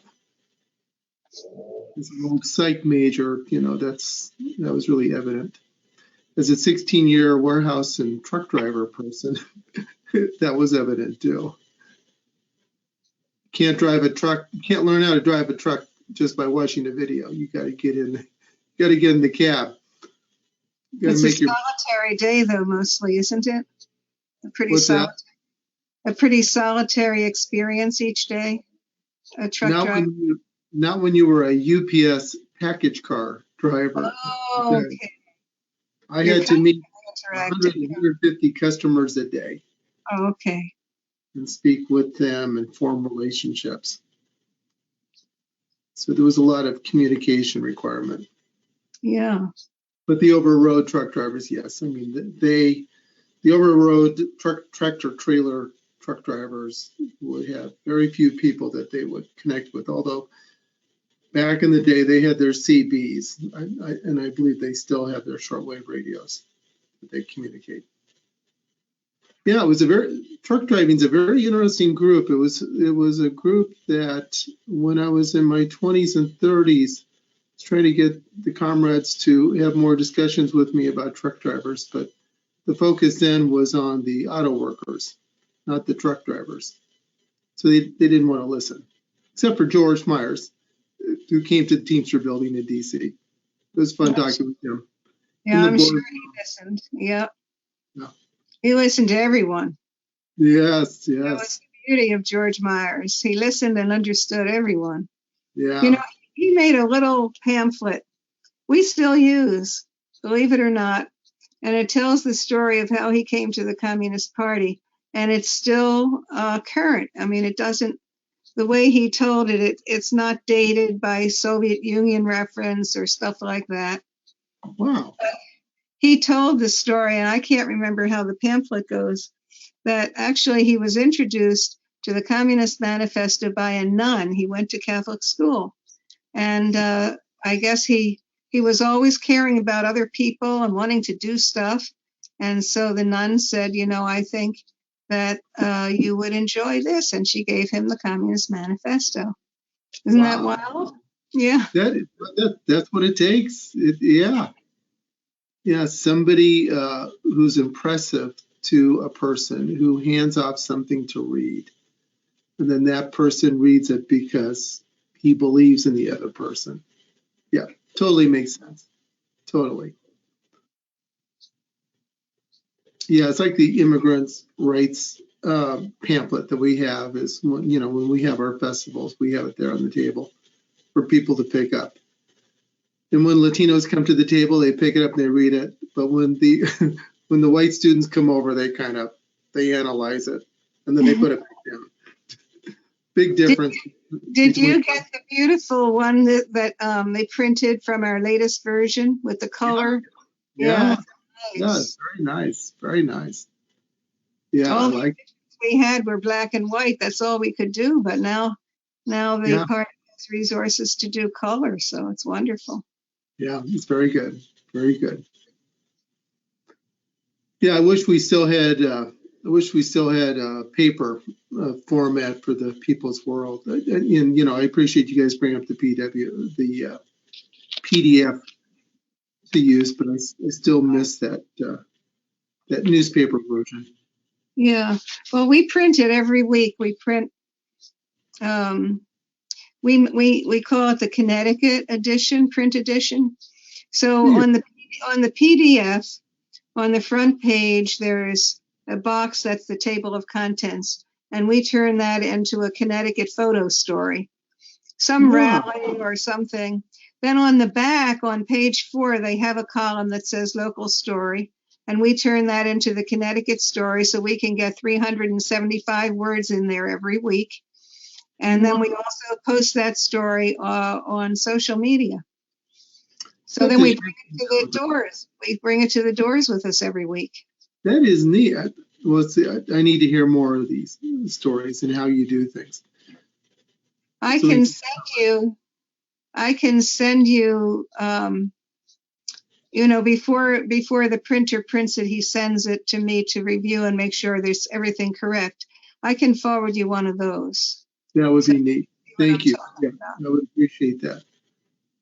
And we were able to do it because we used to raise a lot of money for our bundles.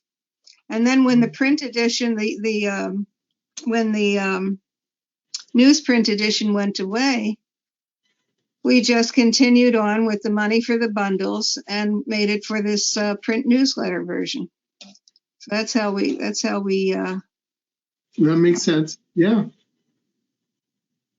Yeah, it's yeah, and we need to do something like that here. We definitely need to do it.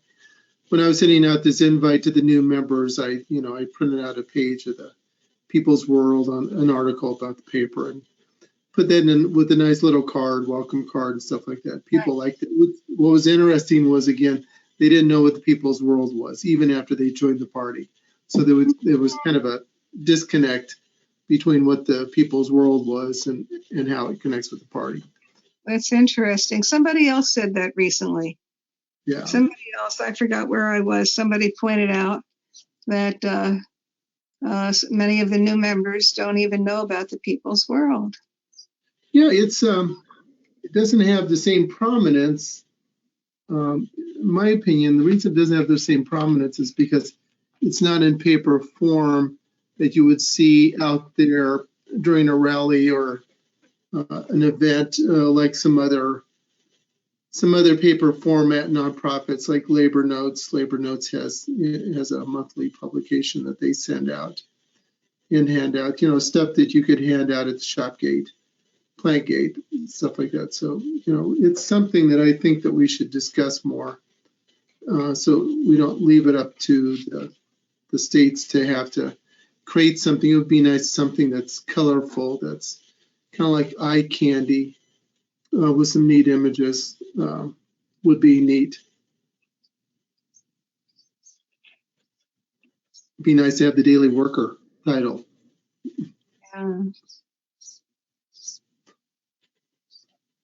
Yeah. Ooh, down to 6 minutes. 7 minutes. Oh, we came early in case there was a snafu. So the snafu did not yet happen, and hopefully it won't happen. Hopefully it won't happen at all. Right. Yeah, because we got to wrap up everything, right? This is the last one. The last one. Yeah.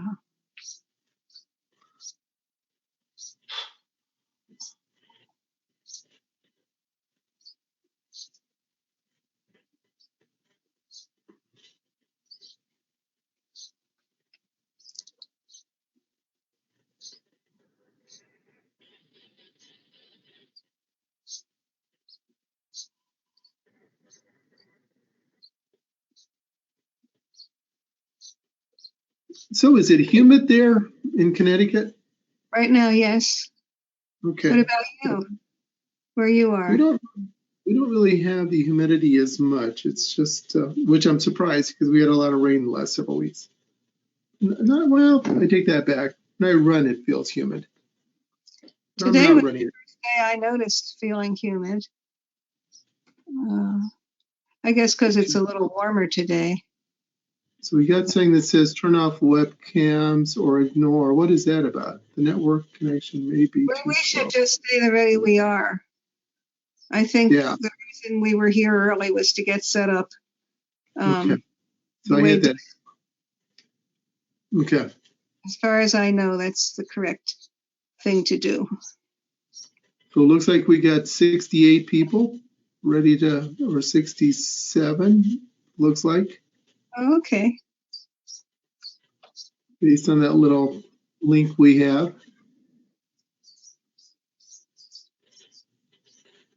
Well, I'm really excited with part one. I mean, so part one, you also have stuff from this article in it? No, I sent you my text. Yeah, you did. You did. I was just, I love What that. did you hold up? I don't know what it was you held up. It was, you sent me the link, that one. No, I don't know. What is it? What's the headline? It's voter suppression in you. Oh, that was the no, that was the voter suppression subcommittee. Mark Ruhenberg. Yeah. Yeah, and you sent him some stuff, and he I did. I don't know if it's in there, but he put it together. And then Janice, it turns out, is an editor. I didn't know that, and she just got into the thing. And I just sat back because we had had several meetings with various comrades there, and they had their inputs. And I just said, it's time to get this out. Yeah, So, I loved it. It was very concise. I really hit on a lot of good points. and the timing was great that it just came out yesterday, right in time for this session. Exactly. Yeah, I like the graphics. Yeah, they did it. Laura Dewey did that. Very good. Especially the greetings from Georgia, the voter suppression state. That was an interesting one. But yeah, very detailed. Yeah. So that was what that was about. It's up at cpusa.org, and then it was sent out with the weekly email that Laura Dewey sends out, I guess, to everybody who subscribes to cpusa.org. So it's getting some coverage, which is good, especially when you see comrades working so hard on putting something together. You want to make sure that it has coverage.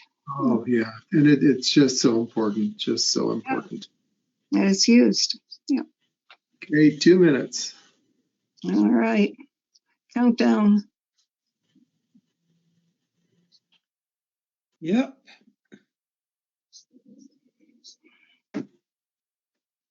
We'll start right at the top of the hour. I will start the, no, the system is already started, Lord. Oh, good. Oh, I should have stopped the recording. Oh, our conversation is immortalized, huh? You can. We said all the right things. We really made it feel like we're really smart. You did. Yeah. I hope you can edit that out. Yeah, it won't be a problem.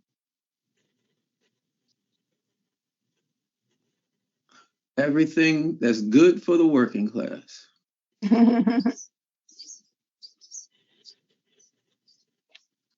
Okay, we have less than 1 minute.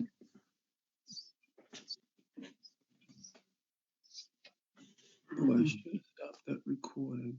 Oh. Anyway. Okay, it's the top of the hour. So you may start. Thank you, Dee. Good afternoon, everyone. We had a great morning, and now we head into the final session. Excited to be part of it. I'm Joelle Fishman. I'm here in New Haven, Connecticut, along with Waleed Ahmed, who is helping me with the PowerPoint, and in Iowa. Joe Henry here in Iowa. Good to be here. Great. So you can see from the slide that's up already, the theme we were asked to prepare on, winning against the threat of fascism today, will be presented in 3 parts.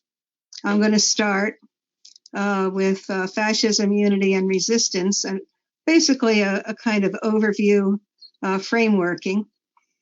And then pass it over to Joe Henry, the key struggle today, voting rights. And then when that's completed, we'll have time for questions and discussion. So I hope it's a useful event. And we're ready now for the next slide. So it was just 2 years ago in the spring of 2020 that we in the Communist Party rolled up our sleeves and went to work with the Dump Trump voter pledge cards and the Vote Against Fascism campaign to uphold democratic rights and the ongoing freedom struggle for people, peace, and planet before profits. It took a huge united effort many of us were part of, led by labor and civil rights, to defeat Trump at the polls. At that time, a lot of folks didn't fully see the fascist danger underway. But we sounded the alarm based on our historical experience and our Marxist working class analysis. Then, in January 2021, when the Trumpites and white supremacist elements staged a coup attempt on the Capitol, trying to overturn the results of the presidential election, a lot more people, even in corporate media, began to take a second look and understand the depth of the peril in our country. The draft opinion to overturn abortion rights by the U.S. Supreme Court, stacked with 3 Trump appointees, is a further alarm. And today's rallies, bans off our bodies across the country for women's health and abortion rights, and the solidarity some whole states like California and Connecticut and others are showing, are just the beginning. To successfully resist fascism, we have to understand it. So what is fascism? The working class struggle definition emerged out of the horror of the fight against fascism in World War II. Building upon Lenin, it was described by Bulgarian communist Georgy Dimitrov as the open terrorist dictatorship of the most reactionary, most chauvinistic, and most imperialist elements of finance capital. Today, we're talking about the financial, military, and energy sectors of capital seizing more and more wealth and power in the midst of impoverishment of the people. The fascist danger emerges within the continued intensification of the crisis of capitalism worldwide. Fascism's goal is maintaining complete control over the working class and people for maximum profits and global domination. So fascism and democratic rights are like oil and water. They don't mix and they can't coexist. Fascism would dismantle democratic structures, shut down and eliminate the ability to have a voice, to assemble, to organize, or protest.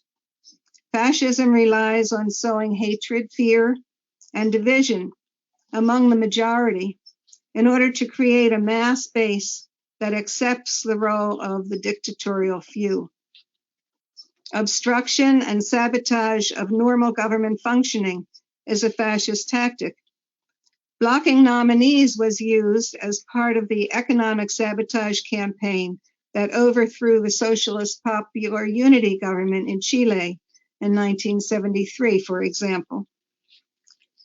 Republican leaders in the U.S. Senate, House, and state houses increasingly show a fascist-like contempt for truth, democratic process, or the national interest.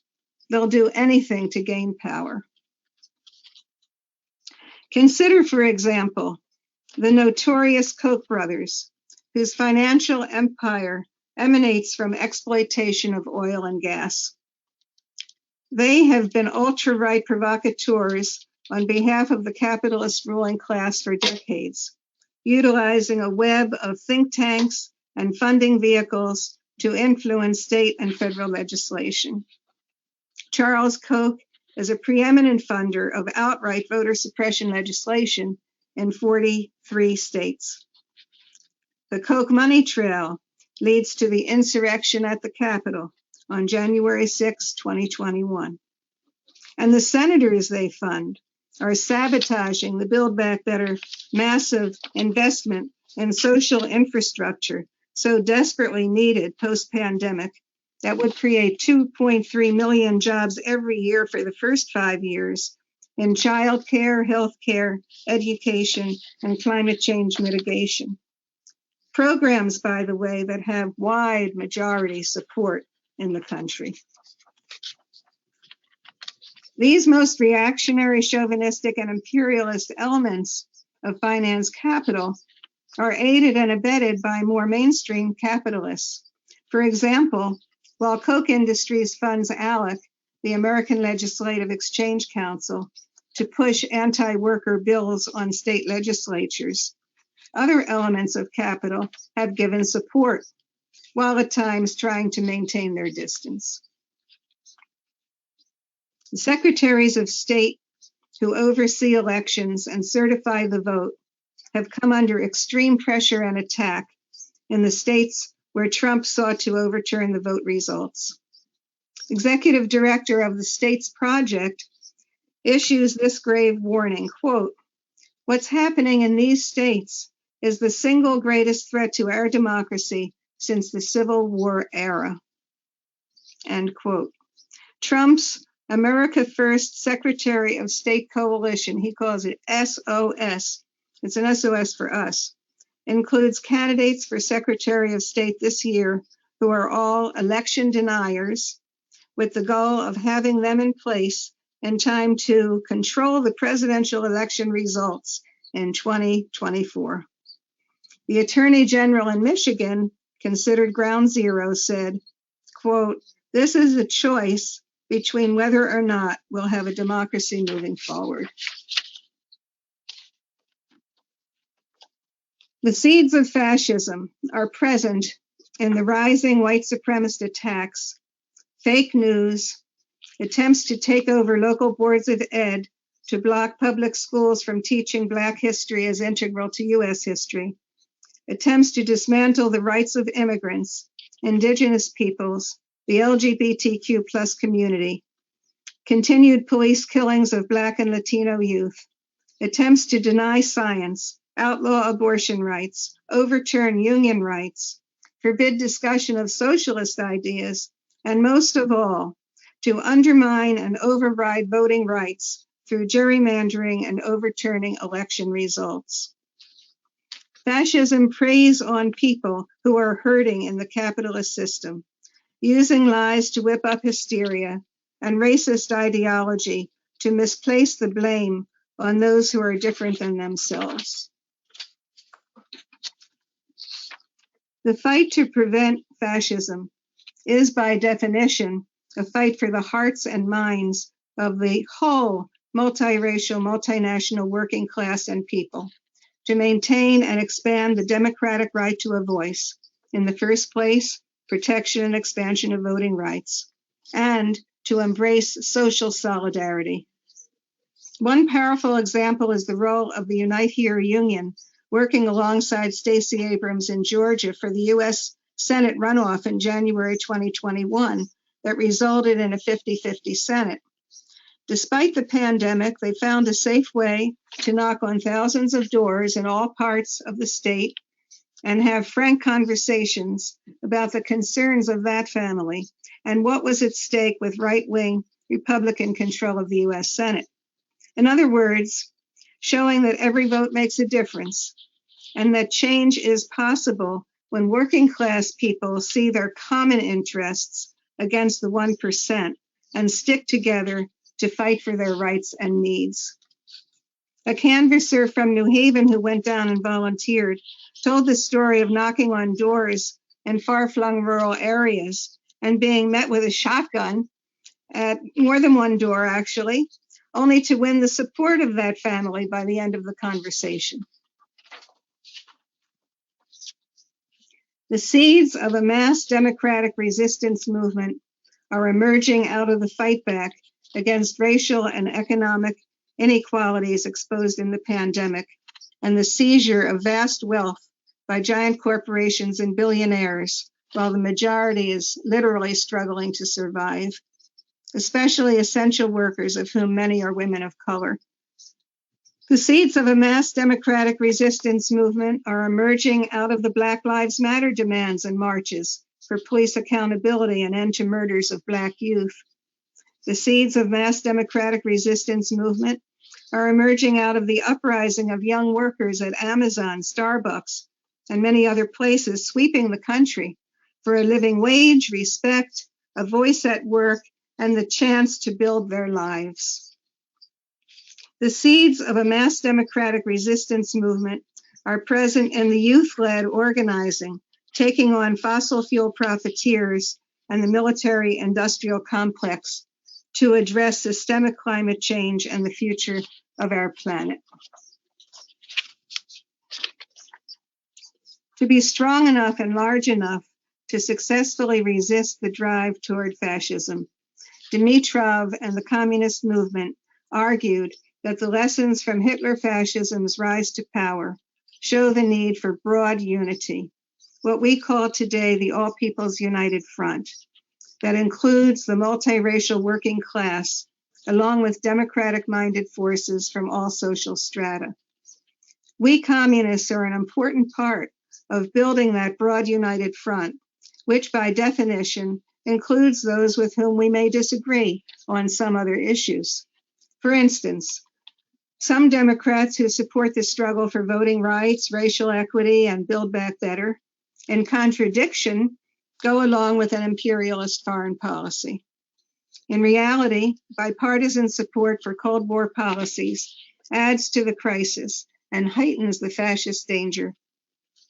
The fight for peace objectively strengthens resistance to fascism. With strategy and tactics in mind, contradictions in thinking can be overcome.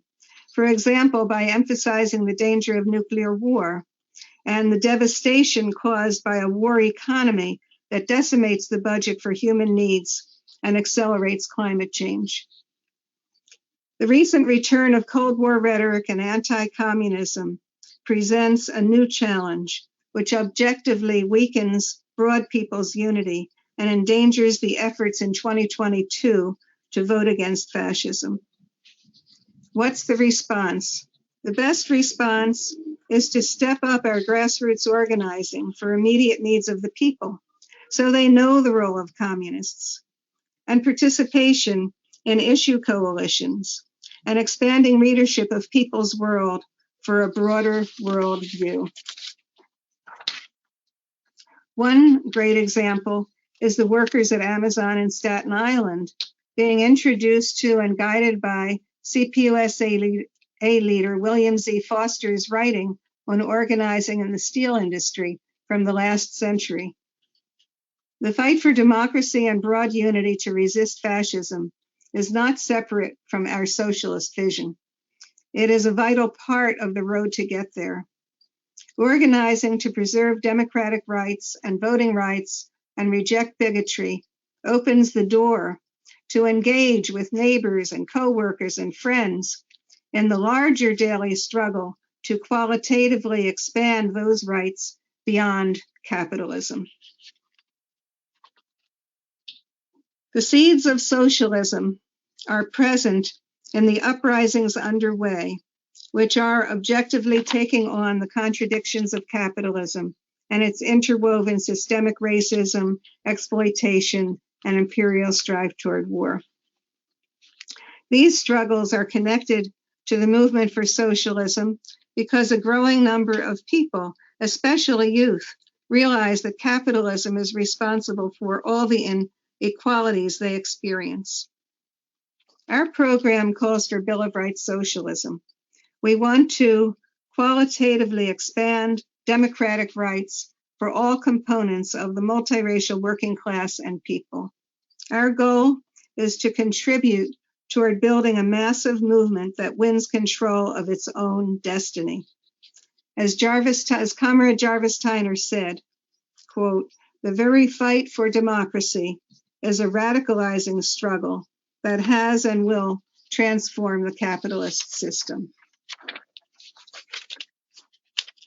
In practical terms, what are we called upon to do today?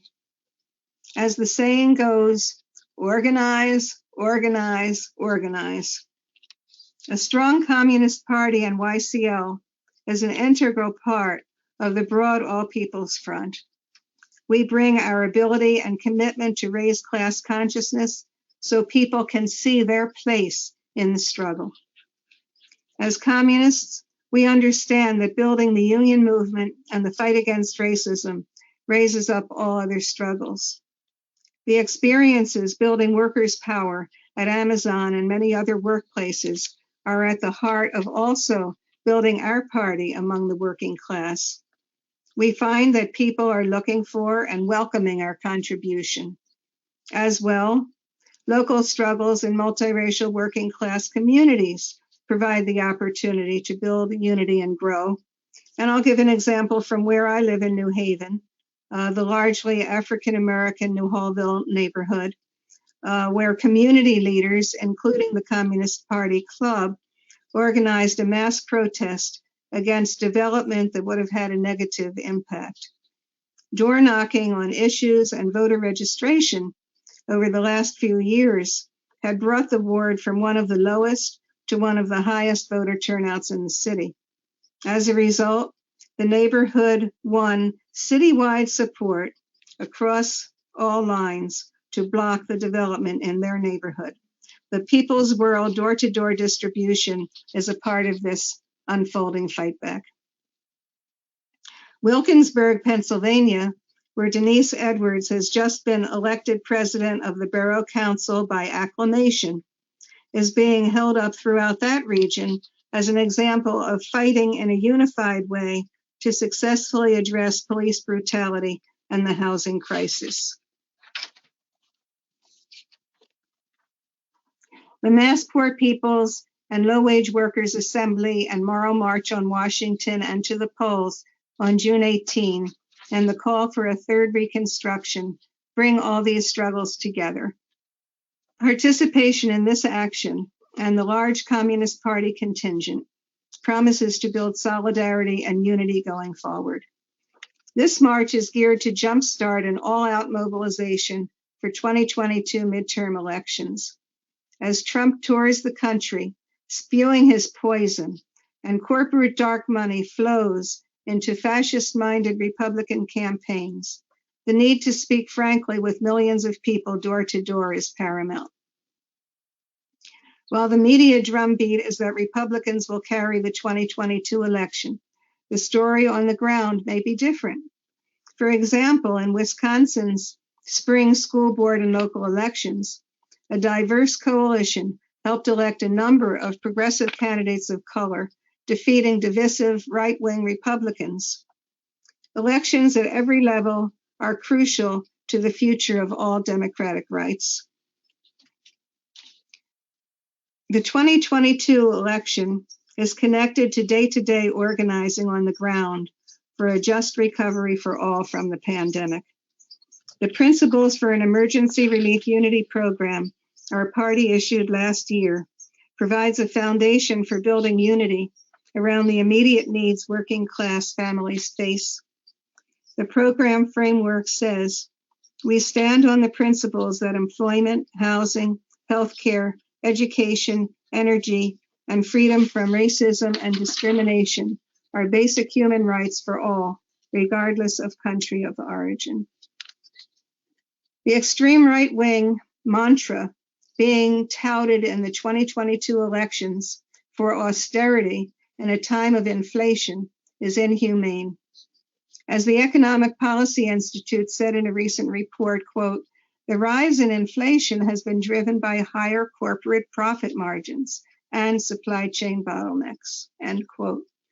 The best response is to fully fund job-creating human needs and climate sustainability by taxing the billionaires and shifting funds away from military spending.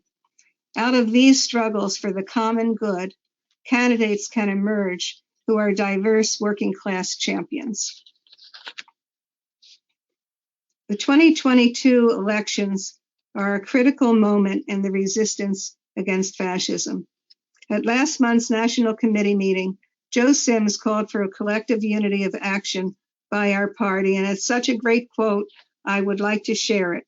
He said, this collective unity of action is stitched together in voter registration drives, fundraising initiatives, rallies, occupations, door knocking, picket lines, phone banking, and get out the vote efforts. It's woven in the process of contacting neighborhood associations, PTAs, lodges, women's rights groups, and environmental organizations, along with reaching out at grocery stores, bars, pool halls, barbershops, beauty salons, dry cleaners, and county fairs.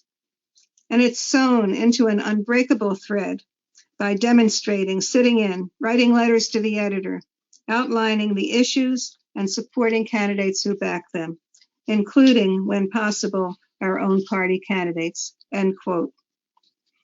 Every new voter registered is someone who can become involved in ongoing organizing and collective action on their own behalf. It's no wonder that taking away voting rights is at the heart of the fascist right-wing agenda. To summarize, the key components of our strategy to win against the threat of fascism include building a broad people's front of all class and social forces committed to preserve and expand democratic rights, raising working class consciousness to build unity and action against racism, hate, bigotry, lies, fear, and division, participating with labor organizing and civil rights and peace movement organizing, working with labor and other allies at the door-to-door level to register new voters and get out every vote on the basis of issues and ongoing collective action for basic needs. Building a bigger and stronger Communist Party, YCL, and people's world, rooted in multiracial working class communities, workplaces, and campuses to mobilize for emergency relief and offer a longer-term vision of socialism. Our extraordinary comrade Art Perlow understood how to engage co-workers and neighbors in action and raise class consciousness. We carry his legacy forward in the mobilization to vote against fascism and in the inspiring growth of the Communist Party. Now, in part 2, Joe Henry will delve into the key democratic struggle for voting rights, followed by part 3, questions and discussions. Thanks. Joe, the floor is yours.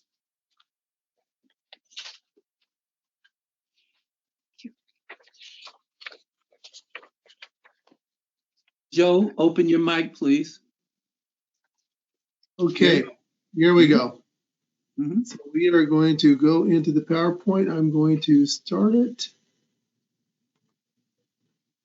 Okay, so yeah, thank you. So here we are. We are having to look now at the mechanics of the right to vote and what we're having to deal with right now with voter suppression. Okay, so what are we dealing with right now? After about 50 years of expanding the right to vote, we are now having to fight back and deal with voter suppression, in particular such things as voter ID. Why is this? You know, voter suppression is basically the playbook on fascism. This is how the Republicans are moving forward, using fascist tactics in the form of voter ID. How do they do it? Reduce the size and influence of the country's non-white population. That's what they're attempting to do. advocate voting restrictions to make it easier for Republicans to win. It's also part of a new nativist movement that is rapidly gaining influence, not just in the United States, but across the world. So there's a chilling narrative that is used in promoting voter ID, voter suppression, using terminology that historically fascists would use in Hitler's Germany. Deceitful foreigners subverting democracy, or things are used to narrow the ability to vote, making people believe that voter fraud is rampant, claims of illegal voting, marginalizing different groups, minority groups, social groups, discussing the changing demographics of the United States, and then this false narrative about a culture war between Anglo-Protestant and the newer immigrant groups, Muslims, so forth and so on. So the big lie, again, promoted through fascism, through these fascist tactics on voter suppression, stating things about a large and continuing influx of Hispanics, threatening the preeminence of white Anglo-Protestant culture, placing English as the only national language, their promotion, so forth and so on. So one of the big things that has happened in the recent years, again, after 50 years of expanding the right to vote through struggle, the party played an important role up through into the 1960s. We have a Supreme Court decision, the gutting of the Voting Rights Act in 2013, in June of 2013, in a case called Shelby County versus Holder. The Supreme Court basically dismantled the Voting Rights Act. It was a terrible thing. It removed the protections of the Voting Rights Act, especially as it pertained to southern states. And there was a protection element called pre-clearance, in which when states attempted to implement new voting rules in their states, particularly in the South, it would have to be reviewed by the Justice Department. And that no longer exists. The Supreme Court stated that racism no longer exists in the US, therefore pre-clearance is no longer needed. Justice Ruth Bader Ginsburg made a famous statement that throwing out pre-clearance, when it has worked and is continuing to work just to stop discriminatory change, is like throwing away your umbrella in a rainstorm because you are not getting wet. So here we are again after 2013, a massive amount of voter ID laws have been put forth and implemented. 23 states created new obstacles to voting right after 2013. More information here on what has happened since 2013. Voter ID laws, again, 36 states have identification requirements at the polls. 7 states have strict voter IDs, so forth and so on. Over 21 million US citizens do not have qualifying government-issued photo identifications and are disproportionately voters of color. These voter ID laws, as we're all familiar, again, have made it much more difficult to younger groups. And here the evidence states why it is not necessary to have voter ID laws. Again, it's a smokescreen by the conservatives, by the Republicans, to use this to restrict the vote, to only promote the white voting population. Again, who's affected by voter suppression? Short answer is all of us. Our democracy is debased when the vote is not accessible for all. And that, again, it affects people of color. 1 in 16 Black Americans cannot vote due to disenfranchisement laws. Counties with large minority populations have fewer polling sites and poll workers per voter. In 2018, Latinos and Black Americans were twice as likely as whites to be unable to get off work while polls were open on Election Day. 25% of voting age Black Americans do not have government issued voting IDs, so forth and so on. In 2016, we heard after Trump was elected, stating that the reason he did not win the popular vote was, he stated, "I won the popular vote if you deduct the millions of people who voted illegally." The false narrative that he and his cronies promoted, which again is a form of fascism. And again in 2020, Trump stated massive election voter fraud in the 2020 election. Again, the false narrative, part of fascism. 2018 found election officials had closed thousands of polling locations, which, going back to that period of time, began again the restriction on the right to vote, closing of polling locations, impact all over the country, its impact on people of color. Voter registration restrictions, restricting the term and requirements of registration is one of the most common forms of voter suppression. Restrictions include requiring documents to prove citizenship identification, onerous obstacles for voter registration, limiting the window of time in which to vote. And again, we had said before, over 37 states after 2013 Supreme Court decision moved towards having these type of requirements. Kansas being one of them, where they had actually required voters to show a birth certificate or a copy of birth certificate. What was interesting is that in 2018, there was a mass mobilization of voters, even in the midst of voter ID, voter suppression. The movement was just historical, which led up to 2020 and the election of President Biden. But again, we have been hit hard with the criminalization of the ballot box. Some states are discouraging voter participation by imposing arbitrary requirements, harsh penalties on voters, poll workers who violate the rules. Georgia, lawmakers have made it a crime to provide food and water to voters standing in line at the polls, lines that are notoriously long in Georgia, especially for communities of color.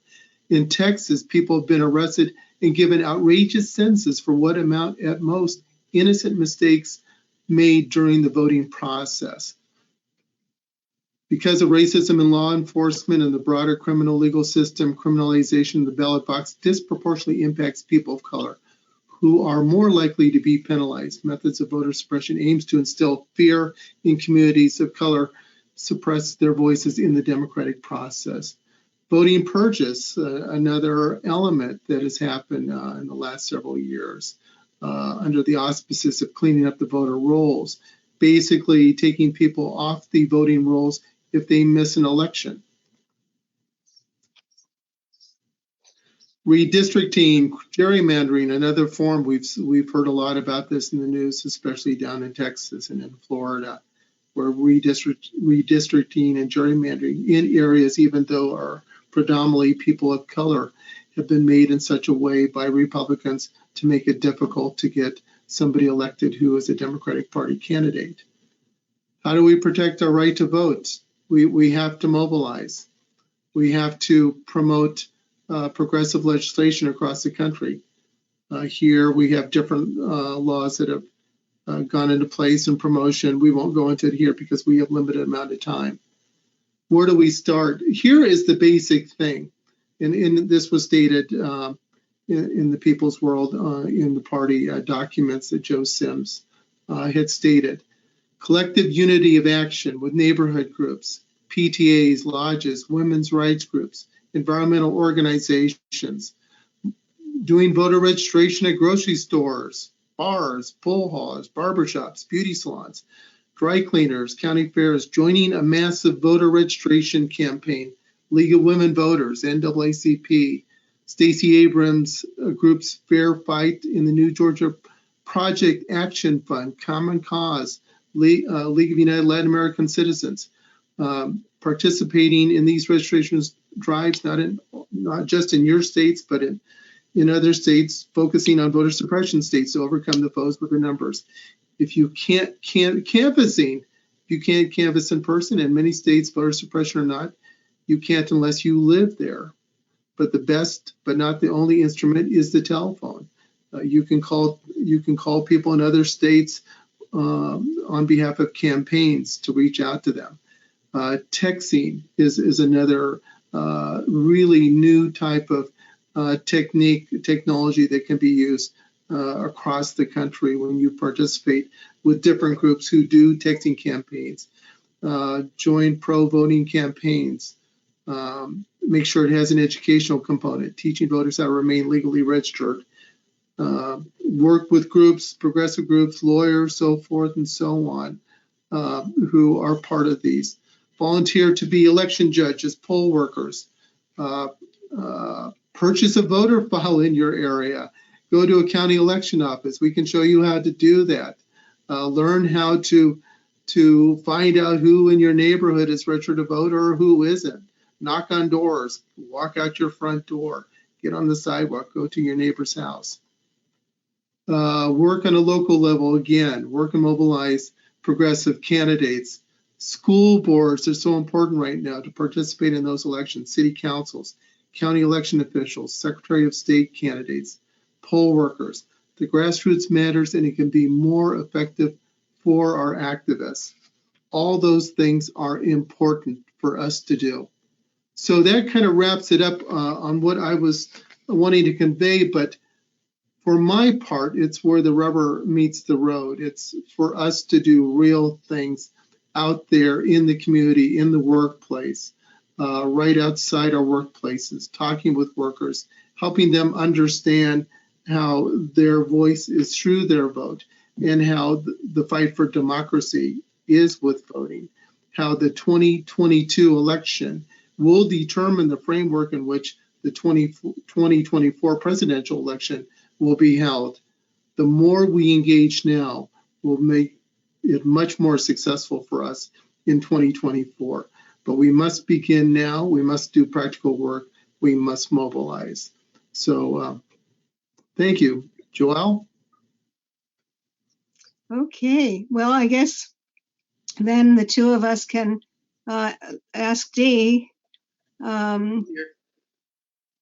We're ready for the third portion. How do you want to proceed?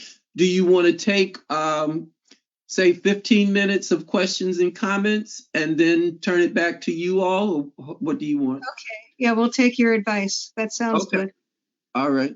So the floor is open for discussion. If you'd like to speak, one, open the mic on your end just by using your mouse cursor and click the picture of the mouse on your control panel. And two, click the picture of the hand to indicate you want to introduce a question or a comment. So looking for hands. No, it's fine. Giles, your mic is open. Can you hear me? Yep. Good. I'm sorry about the last lesson. I got a little emotional when it hit close to home. Perfectly fine. Anyway, could you put here's what I want to say. Slide. Right Please. now. Other slide. Hello? Joel, we can hear you. Go on, Giles. Good. Yeah, right now we are in a time where people are questioning capitalism. We have to strike while the iron is hot. Like, even if we don't win elections, keep on doing the message. I mean, research has shown that when you keep repeating things over and over again, it's going to get stuck into people's heads. Right now, we have the greatest advantage in controlling the message. Besides just showing signs and stuff, I don't see a lot of signs to show like information on websites where they get information so people could take the opportunity to educate themselves. And another thing is, I don't see video projections in protests as well. So if you have portable projectors and a good volume equipment, you could also showcase that to people as well. Now is the time to go strong with the message. Win or lose, keep on doing it. Mm-hmm. Thank you. Looking for raised hands. Excuse me, Dee. Uh-huh. We are trying to get the cover slide up that has what the session is. Okay. Just a minute. So that's Waleed? Yes. Okay. Thank you. Mm-hmm. There you are. You should be able to now. Got it? Yep. Okay, thank you. Mm-hmm. Looking for raised hands. Ben, your mic is open on up. Yep. Come on. Speak up, please, Ben. Okay, we can't hear you. Your mic is fully open, but we can't hear you. Can you hear me now? Yes. Okay, thank you. I just want to ask about the dichotomy between telling people the importance of voting and understanding the material realities of what the landscape looks like, particularly if particularly ugly forces take power, when the reality is that the Democrats are almost as much of an enemy of communists and leftists as fascists are, and are weak and ineffectual. Like, how do you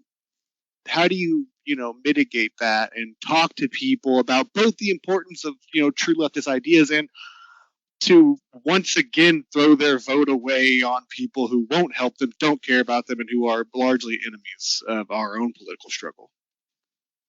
Thank you. I can jump in something where, the history of voting is very important. The history of the party is very important. I mean, the thing that we have available to us as a party is that we can give the historical perspective of the struggle for different groups, especially the struggle for the right to vote amongst people of color in this country, and how we played a part on that going back 100 years. It's always been about voting. It's always been about the power of the vote, the right to vote, civil war, the right of Black people to vote, the right of women to vote. All those struggles were important. We've been here before. We were here 100 years ago. We were here even before that. But the party has been effective in joining with workers, both at their workplaces and in their communities, to fight for their rights. And history has shown us, and we have been there as a party, it has shown us that it always had to do with voting. Voting was always the way to do it. And to fight fascism has to do with fighting for democracy. And also, it's not just for public elections. It's also for the right to vote for a union at your shop. All those things, it's a powerful, powerful thing. But it is discounted in the current culture, and we must educate our fellow workers about how important that is. Joel, you want to respond? Oh, well, maybe I could just add on to what you said, Joe, is, voting is part of the democratic struggle. It's also part of the class struggle. And the democratic struggle and the class struggle are really interwoven with each other. But the approach to voting or talking to people about why they should register when they're alienated is that in unity is strength. It's an organizing task that we're doing. We're not going out and focusing on this or that candidate. We're going out to say that we can make change, but if we stay separate in our houses and unengaged, then we will be rolled over. We will continue to be rolled over. But if we come out and join together and stay together year round on issues of need, whether it's jobs or housing or whatever it may be, that's our power as the working class and the people. So I think that if the starting point of elections is from a different vantage point, I think when in the earlier class, I think it was D, but the idea of an individual approach versus a collective approach. And so in general in society, good government, go out and cast your vote as an individual. But as communists, we look at it a little differently. And we're looking at how we build worker power, how we build it up together.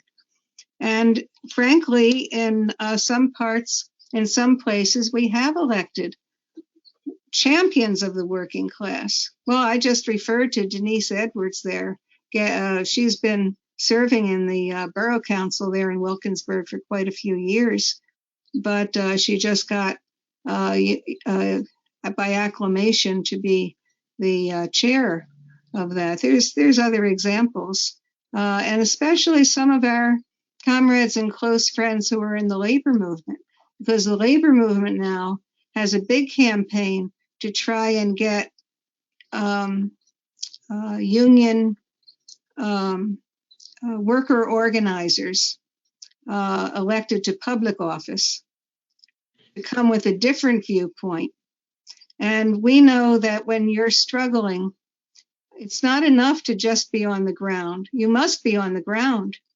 But if you have something you can relate with that's inside, then you can do much more to get relief for people and to show that in collective action, it's possible to win victories. We have to celebrate every partial victory that we win, not only because it is an immediate relief for people at the moment, but because it shows how we can win much bigger, all the way to socialism. Thank you. Kay is one of our young Marxists, and they have spent a little time developing a contribution to this class. Open your mic, please. Hello. Pardon me. Am I audible? Yes. Excellent. So I'm pleased to say that I'll be repeating a lot of points that have already been shared. The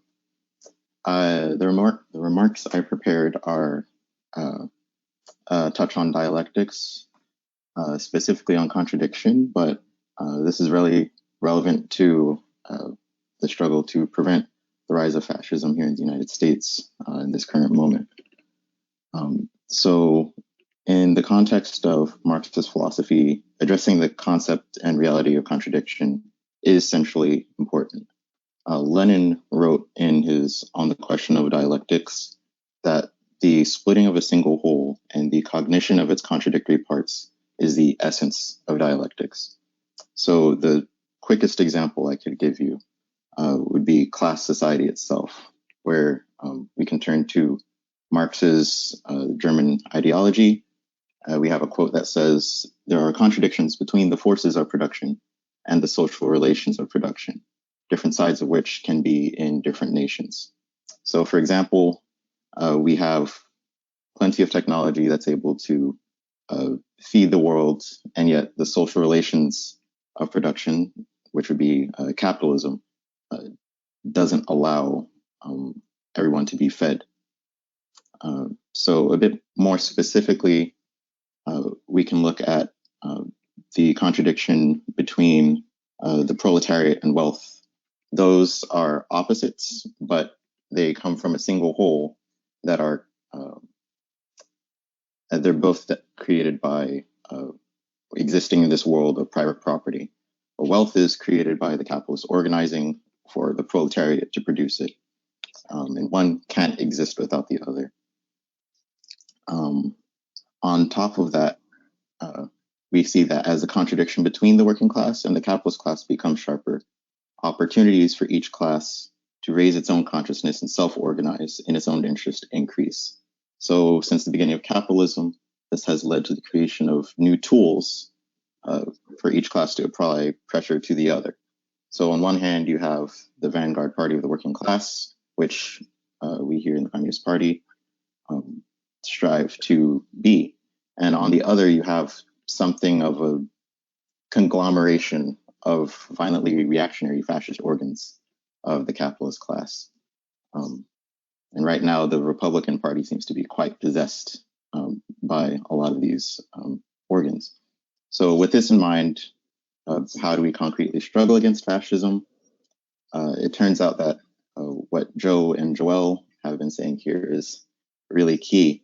Another illustration of contradiction is the one between the bourgeois claiming to uphold democracy and having to prevent it or allow it to deteriorate, or even in some sections, campaign to reverse it.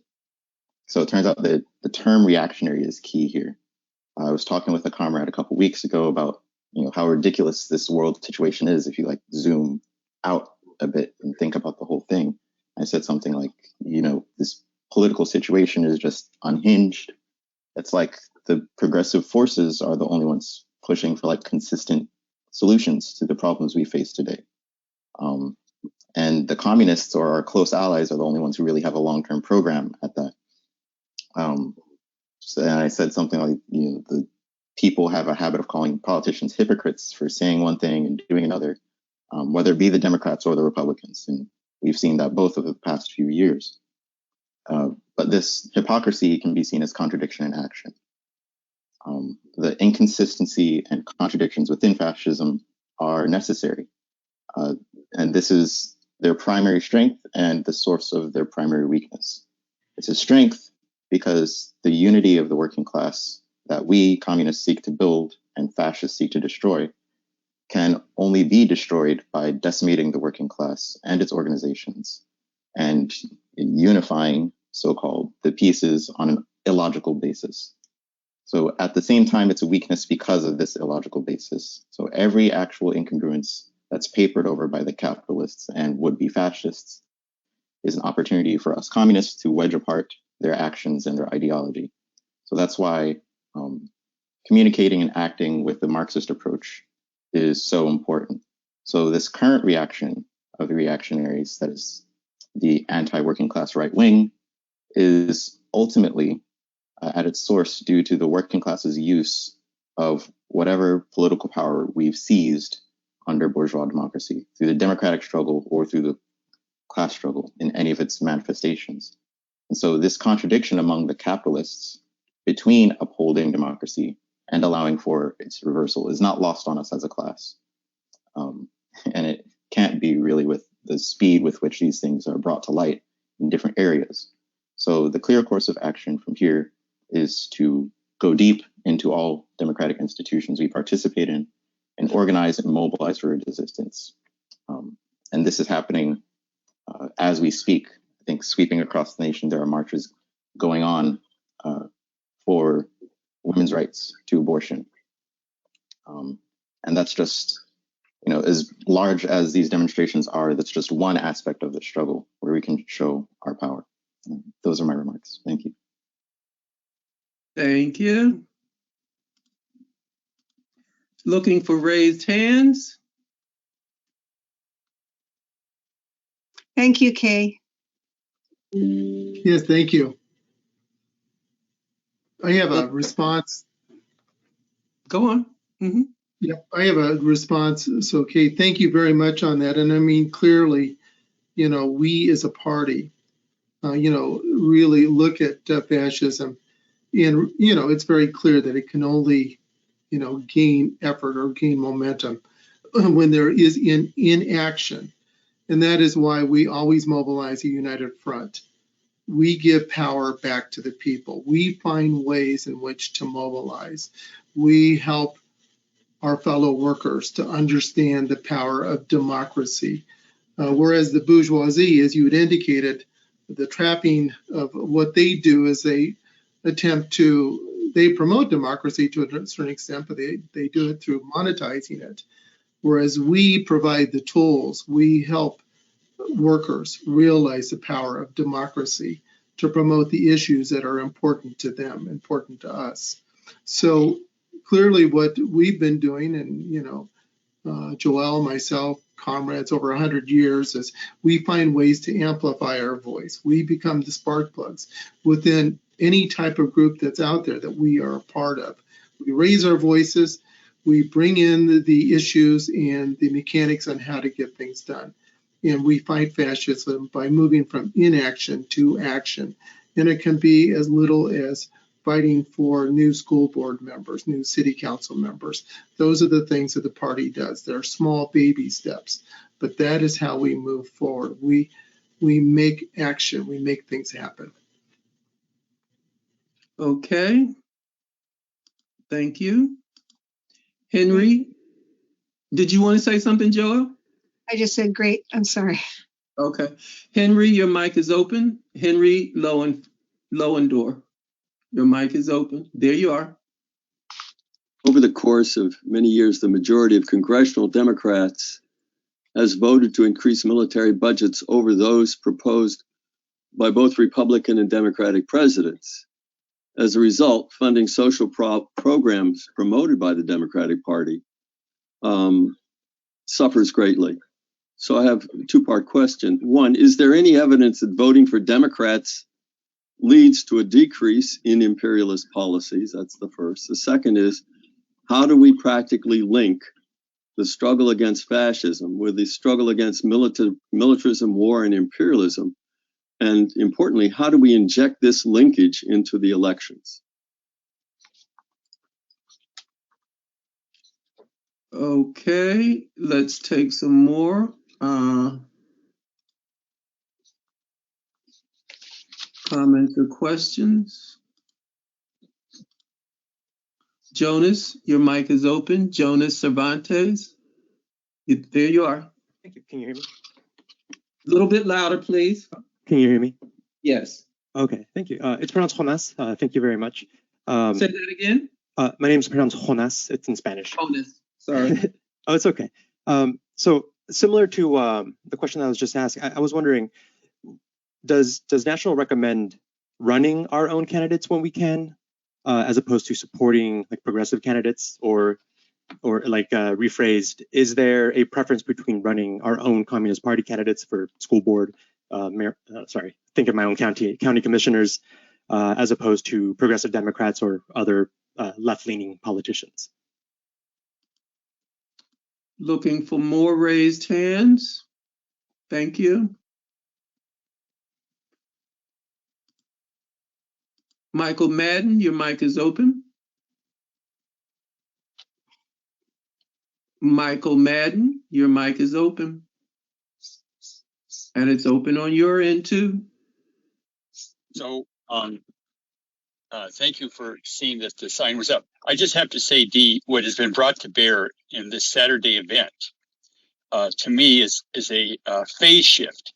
Everything that's been presented, starting out with your comments and Scott Hiley, is like the light has turned on, the clouds have been pushed away, and we see the way forward. So my observation is, you broke through and done this, Dee, and all of your colleagues.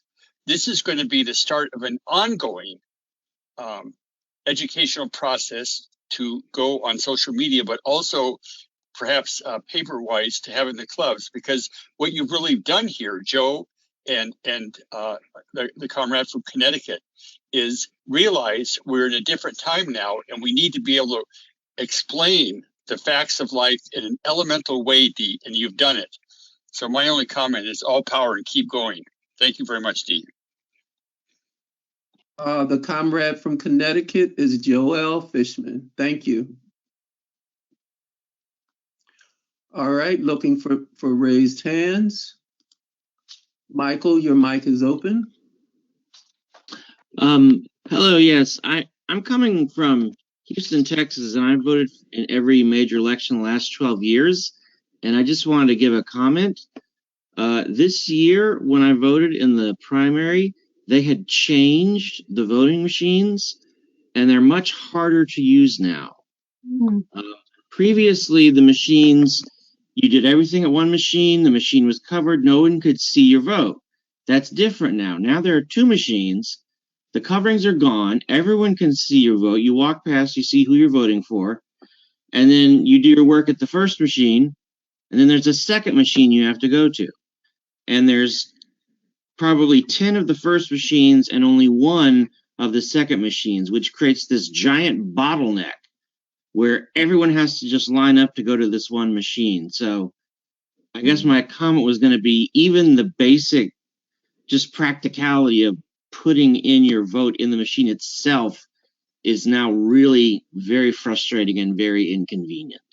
So I just wanted to comment because I'm in Texas, and that's one thing happening here.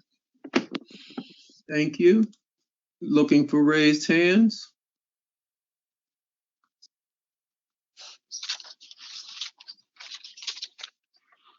Mushin, your mic is open. Open your mic on your end. There you are.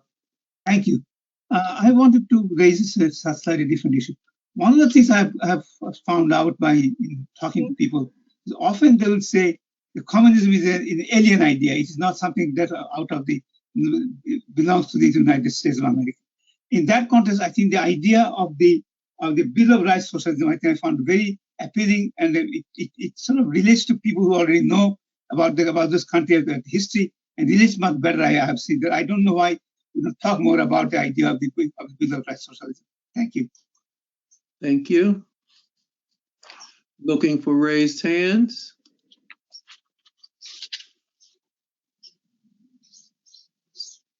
Looking for raised hands. Well, Dee, maybe we should take this group now. Okay. So, Joe, do you want to start? Would you like me to start? How should we do this? You know what? I'll take one. How about you take the? There was one about militarization. Yes. On that. So I'll just give a few cents on that one, and then Joel, you should jump in. So decreasing the military. I mean, this is something that the party has been part and parcel of, fighting against military buildup, funding of military. But going back in my early days in the 20s, we were, fighting for a nuclear freeze. In the 1980s, we were mobilizing marches, participating in those, which led to a treaty back in the 1980s. And then, of course, in the early 2000s, during the presidential election of 2000, we were promoting a decrease in the military budget through different United Front groups across the country. So we've always been a part of that, but the history of how we were engaged, how we participated, and in which ways did we mobilize in our United Front effort, we need to discuss that more, but we've always been a part of that throughout the country. From the 80s to the early 2000s, there were a number of groups that I was a part of, and they weren't even part of the union effort, which was another big area. So it does happen. We are part of it. It's significant rollbacks in military spending versus human needs spending. We've seen improvements on human needs spending. We've also seen improvements on the right to vote, to unionize, things like that too. But it just has not been explained in a broad way, and that is something that we have to really work on. Joelle? Thanks, Joe. Yeah, I've had similar experiences as you're describing. Of course, we understand that imperialism is the highest stage of capitalism. So we also understand, for example, that racism is embedded in capitalism. Yes, we understand that we need to change the whole system, but there is a difference between the conditions that we live in now and what fascism would mean. And there is a difference even in the threat of military usage, even though, as I said in opening, that we don't agree with those Democrats who have the contradiction in their vote and thinking, supporting imperialist policies and at the same time fighting tooth and nail for worker rights, etc. So with that in mind, I think the thing that we can highlight and do, and it refers back to what Joe Henry was saying, is put our shoulder to the wheel on the issue of the military budget, as Henry asked in his question. And I was very excited. I attended a partner, our New Haven People Center is a partner with the Poor People's Campaign March on Washington, June 18. And so I attended a Poor People Campaign national organizing call. And there's about 200 partner organizations. And so they highlighted 4 at that particular meeting, and they asked them to talk about what they're doing. And one of the 4 is Code Pink. And of course, the Poor People's Campaign, one of the 4 pillars is the issue of militarism. And so this opportunity has opened up here in which there is organizing specifically around the military budget and war economy. That's part of this Poor People's Campaign effort. So it's getting way beyond just the traditional peace organizations. And we know, well, I'm thinking about the Vietnam War, which Henry and I both knew about that at the same time. And, it was quite some time before the realization set in. And at that point, sort of the dam broke, and we were able to have success in getting the U.S. troops out of Vietnam. So it's not something easy, but it takes way more than just a few well-informed forces or organizations. And another thing that's happening is that within a number of unions now, even in the AFL-CIO, there's a new way of looking and thinking about military spending. And that has to do with coming out of the pandemic and the need for all kinds of huge spending for essential workers and for the community. So there are tools here, or something you can latch upon to connect those together. And we have to have, I'll say, revolutionary patience. We can't give up, and we have to keep broadening the struggle. But I think that it would be folly to say that it wouldn't matter if we had fascism in the country, or if we had the situation that we have today. That would be a vastly different experience for the people in the world, in the country, for the people in our country and for the people of the world. And part of our internationalism, our working class internationalism, is to organize as strongly as we can to stop that constant increase in the military spending. So I agree. I agree with what I think the point that Henry was making. And as communists, we are trying to figure out at this point, we're having discussions, how do we make a bigger contribution toward uplifting a huge peace movement in our country. Okay, a few more. Yeah, were there a couple of other questions? Oh, wait a minute. Oh, somebody asked about running our own candidates and supporting progressives. I'd like to talk about that for a second, if I could. Sure. And actually, I chair the Political Action Commission. Joe is part of the Political Action Commission of our party. And I believe it was last year we developed a proposal to the National Committee, which was adopted, of a process for running communist candidates. If a club or a district is interested in doing that, there's things that we keep in mind. It has to be connected to local struggles, and it has to be collectively approached, and so on. And that's available at cpusa.org. So we very much interested in running our own candidates. And at the same time, it's not a contradiction to support progressives and to build that movement. We're part of that movement. And so I say we do both. And I'll just put in a little comment. How did I end up in the Political Action Commission of the Communist Party? When I was young and we had a different climate in the country, we were still trying to come out of the McCarthy period and let people know not to be, to overcome some of the stereotypes of the Communist Party. I was very shy, but I somehow got convinced to run. I ran for Congress 5 times and mayor 3 times, and we had the Communist Party on the ballot as a minor party in the 3rd Congressional District in Connecticut. And the purpose of that was to bust through some of the anti-communism that was still so thick at that time. And actually, our campaign, which we developed a slogan, it was called People Before Profits.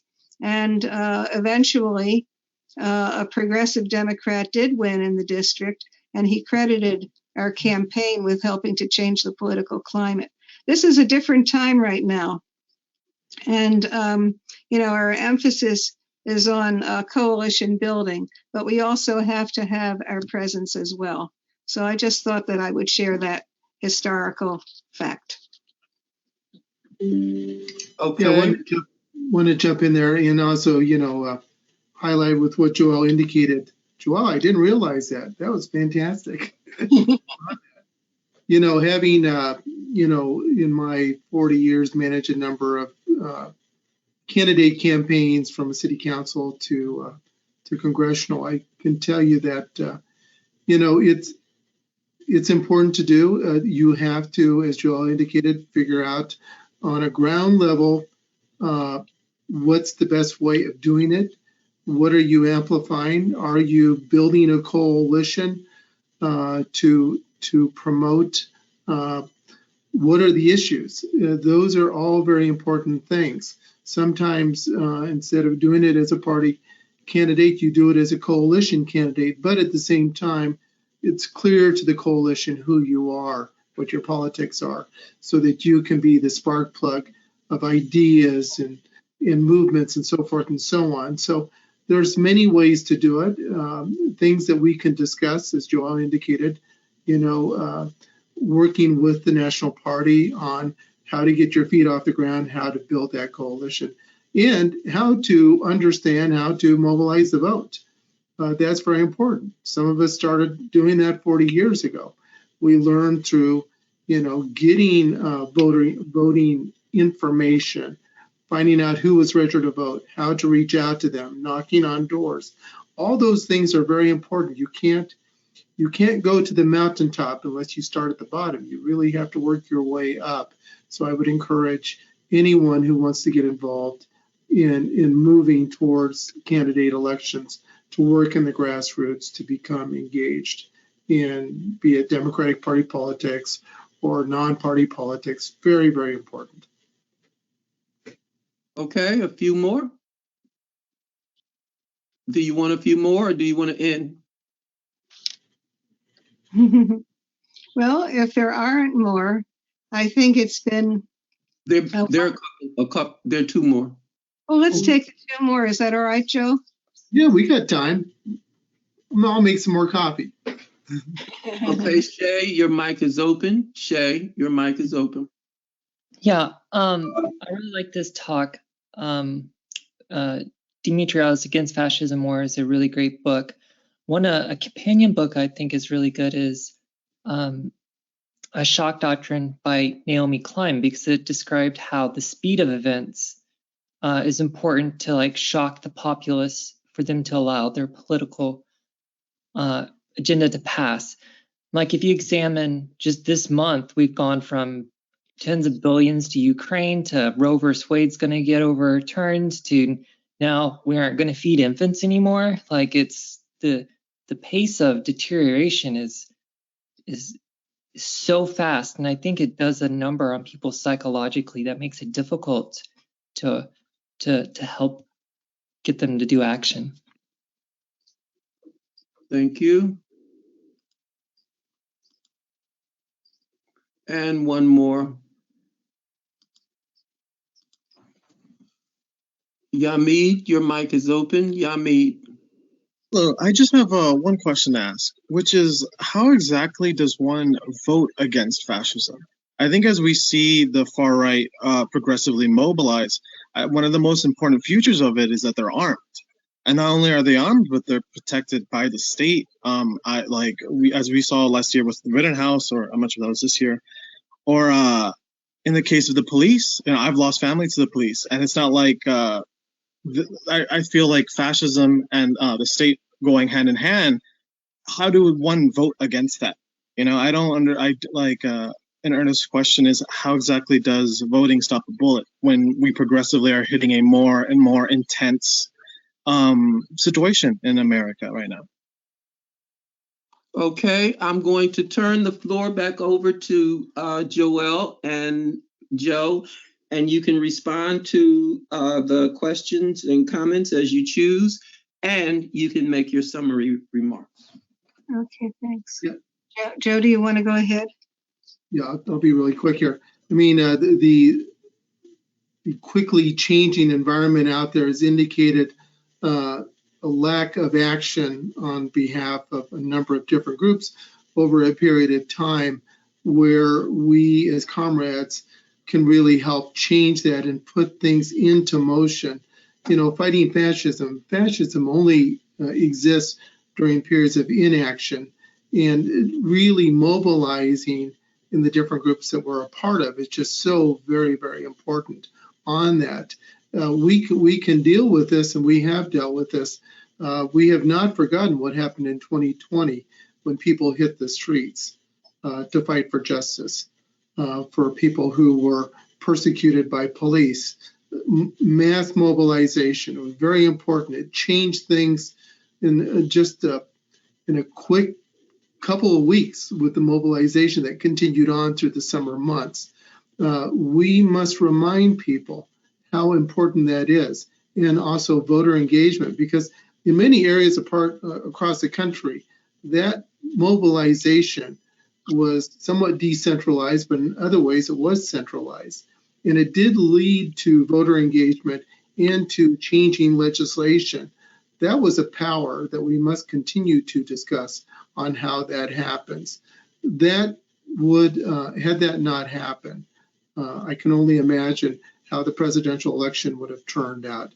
But people were enlightened, engaged. The people who started the movement were spark plugs for change. They made things happen. The party clearly played a part in that, along with other United Front groups. So, you know, Dimitri speaks about the inaction of groups and the unwillingness of Social Democratic Party groups to not create unity amongst different coalitions, how they just basically sat on their laurels. Same thing now. We have to engage. We have to be part of those groups that can mobilize, anywhere from the Democratic Party to women's groups, diverse groups, union groups. Wherever we're a part of, we have to mobilize and do that. And, you know, the growth of the party over the last couple of years has been tremendous. And it's really incumbent upon us to really help the new comrades become spark plugs. Joelle? Thank you, Joe. Yeah, how do we vote against fascism? And I'll start with a little story, because I ended up talking about the contribution of Art Perlow, who's my husband. And he was elected as the ward co-chair here where we live in New Haven. So what he led as a vote against fascism in 2020 was an intensive voter education and registration drive house to house throughout the ward. A big committee that was engaged and involved together, and that has stayed. That has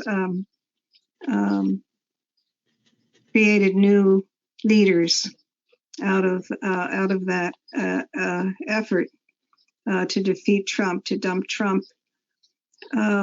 We've been talking, I think, not only in this session, but I tried to attend most of the classes, and this concept of a broad united front hasn't just been posed here.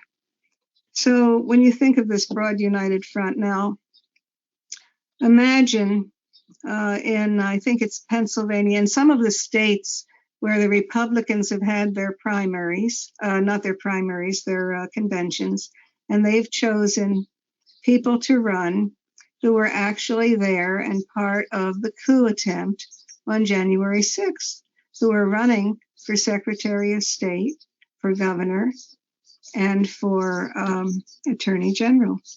All right. And then imagine that the opposing candidate, who happens to be a Democrat, is standing up for the right to vote and expansion of voting rights and holding accountable those who were part of that coup. So that's how you would vote against fascism.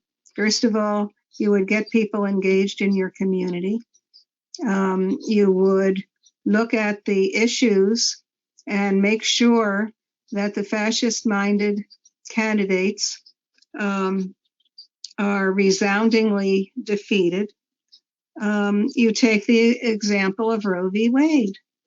There are candidates, Republican candidates, being nominated by their party who not only are happy if the Supreme Court does away with Roe v. Wade, but would like to have a national law in the whole country that would outlaw abortion rights in every state, versus a candidate who says, I uphold the right of a woman's reproductive and health rights.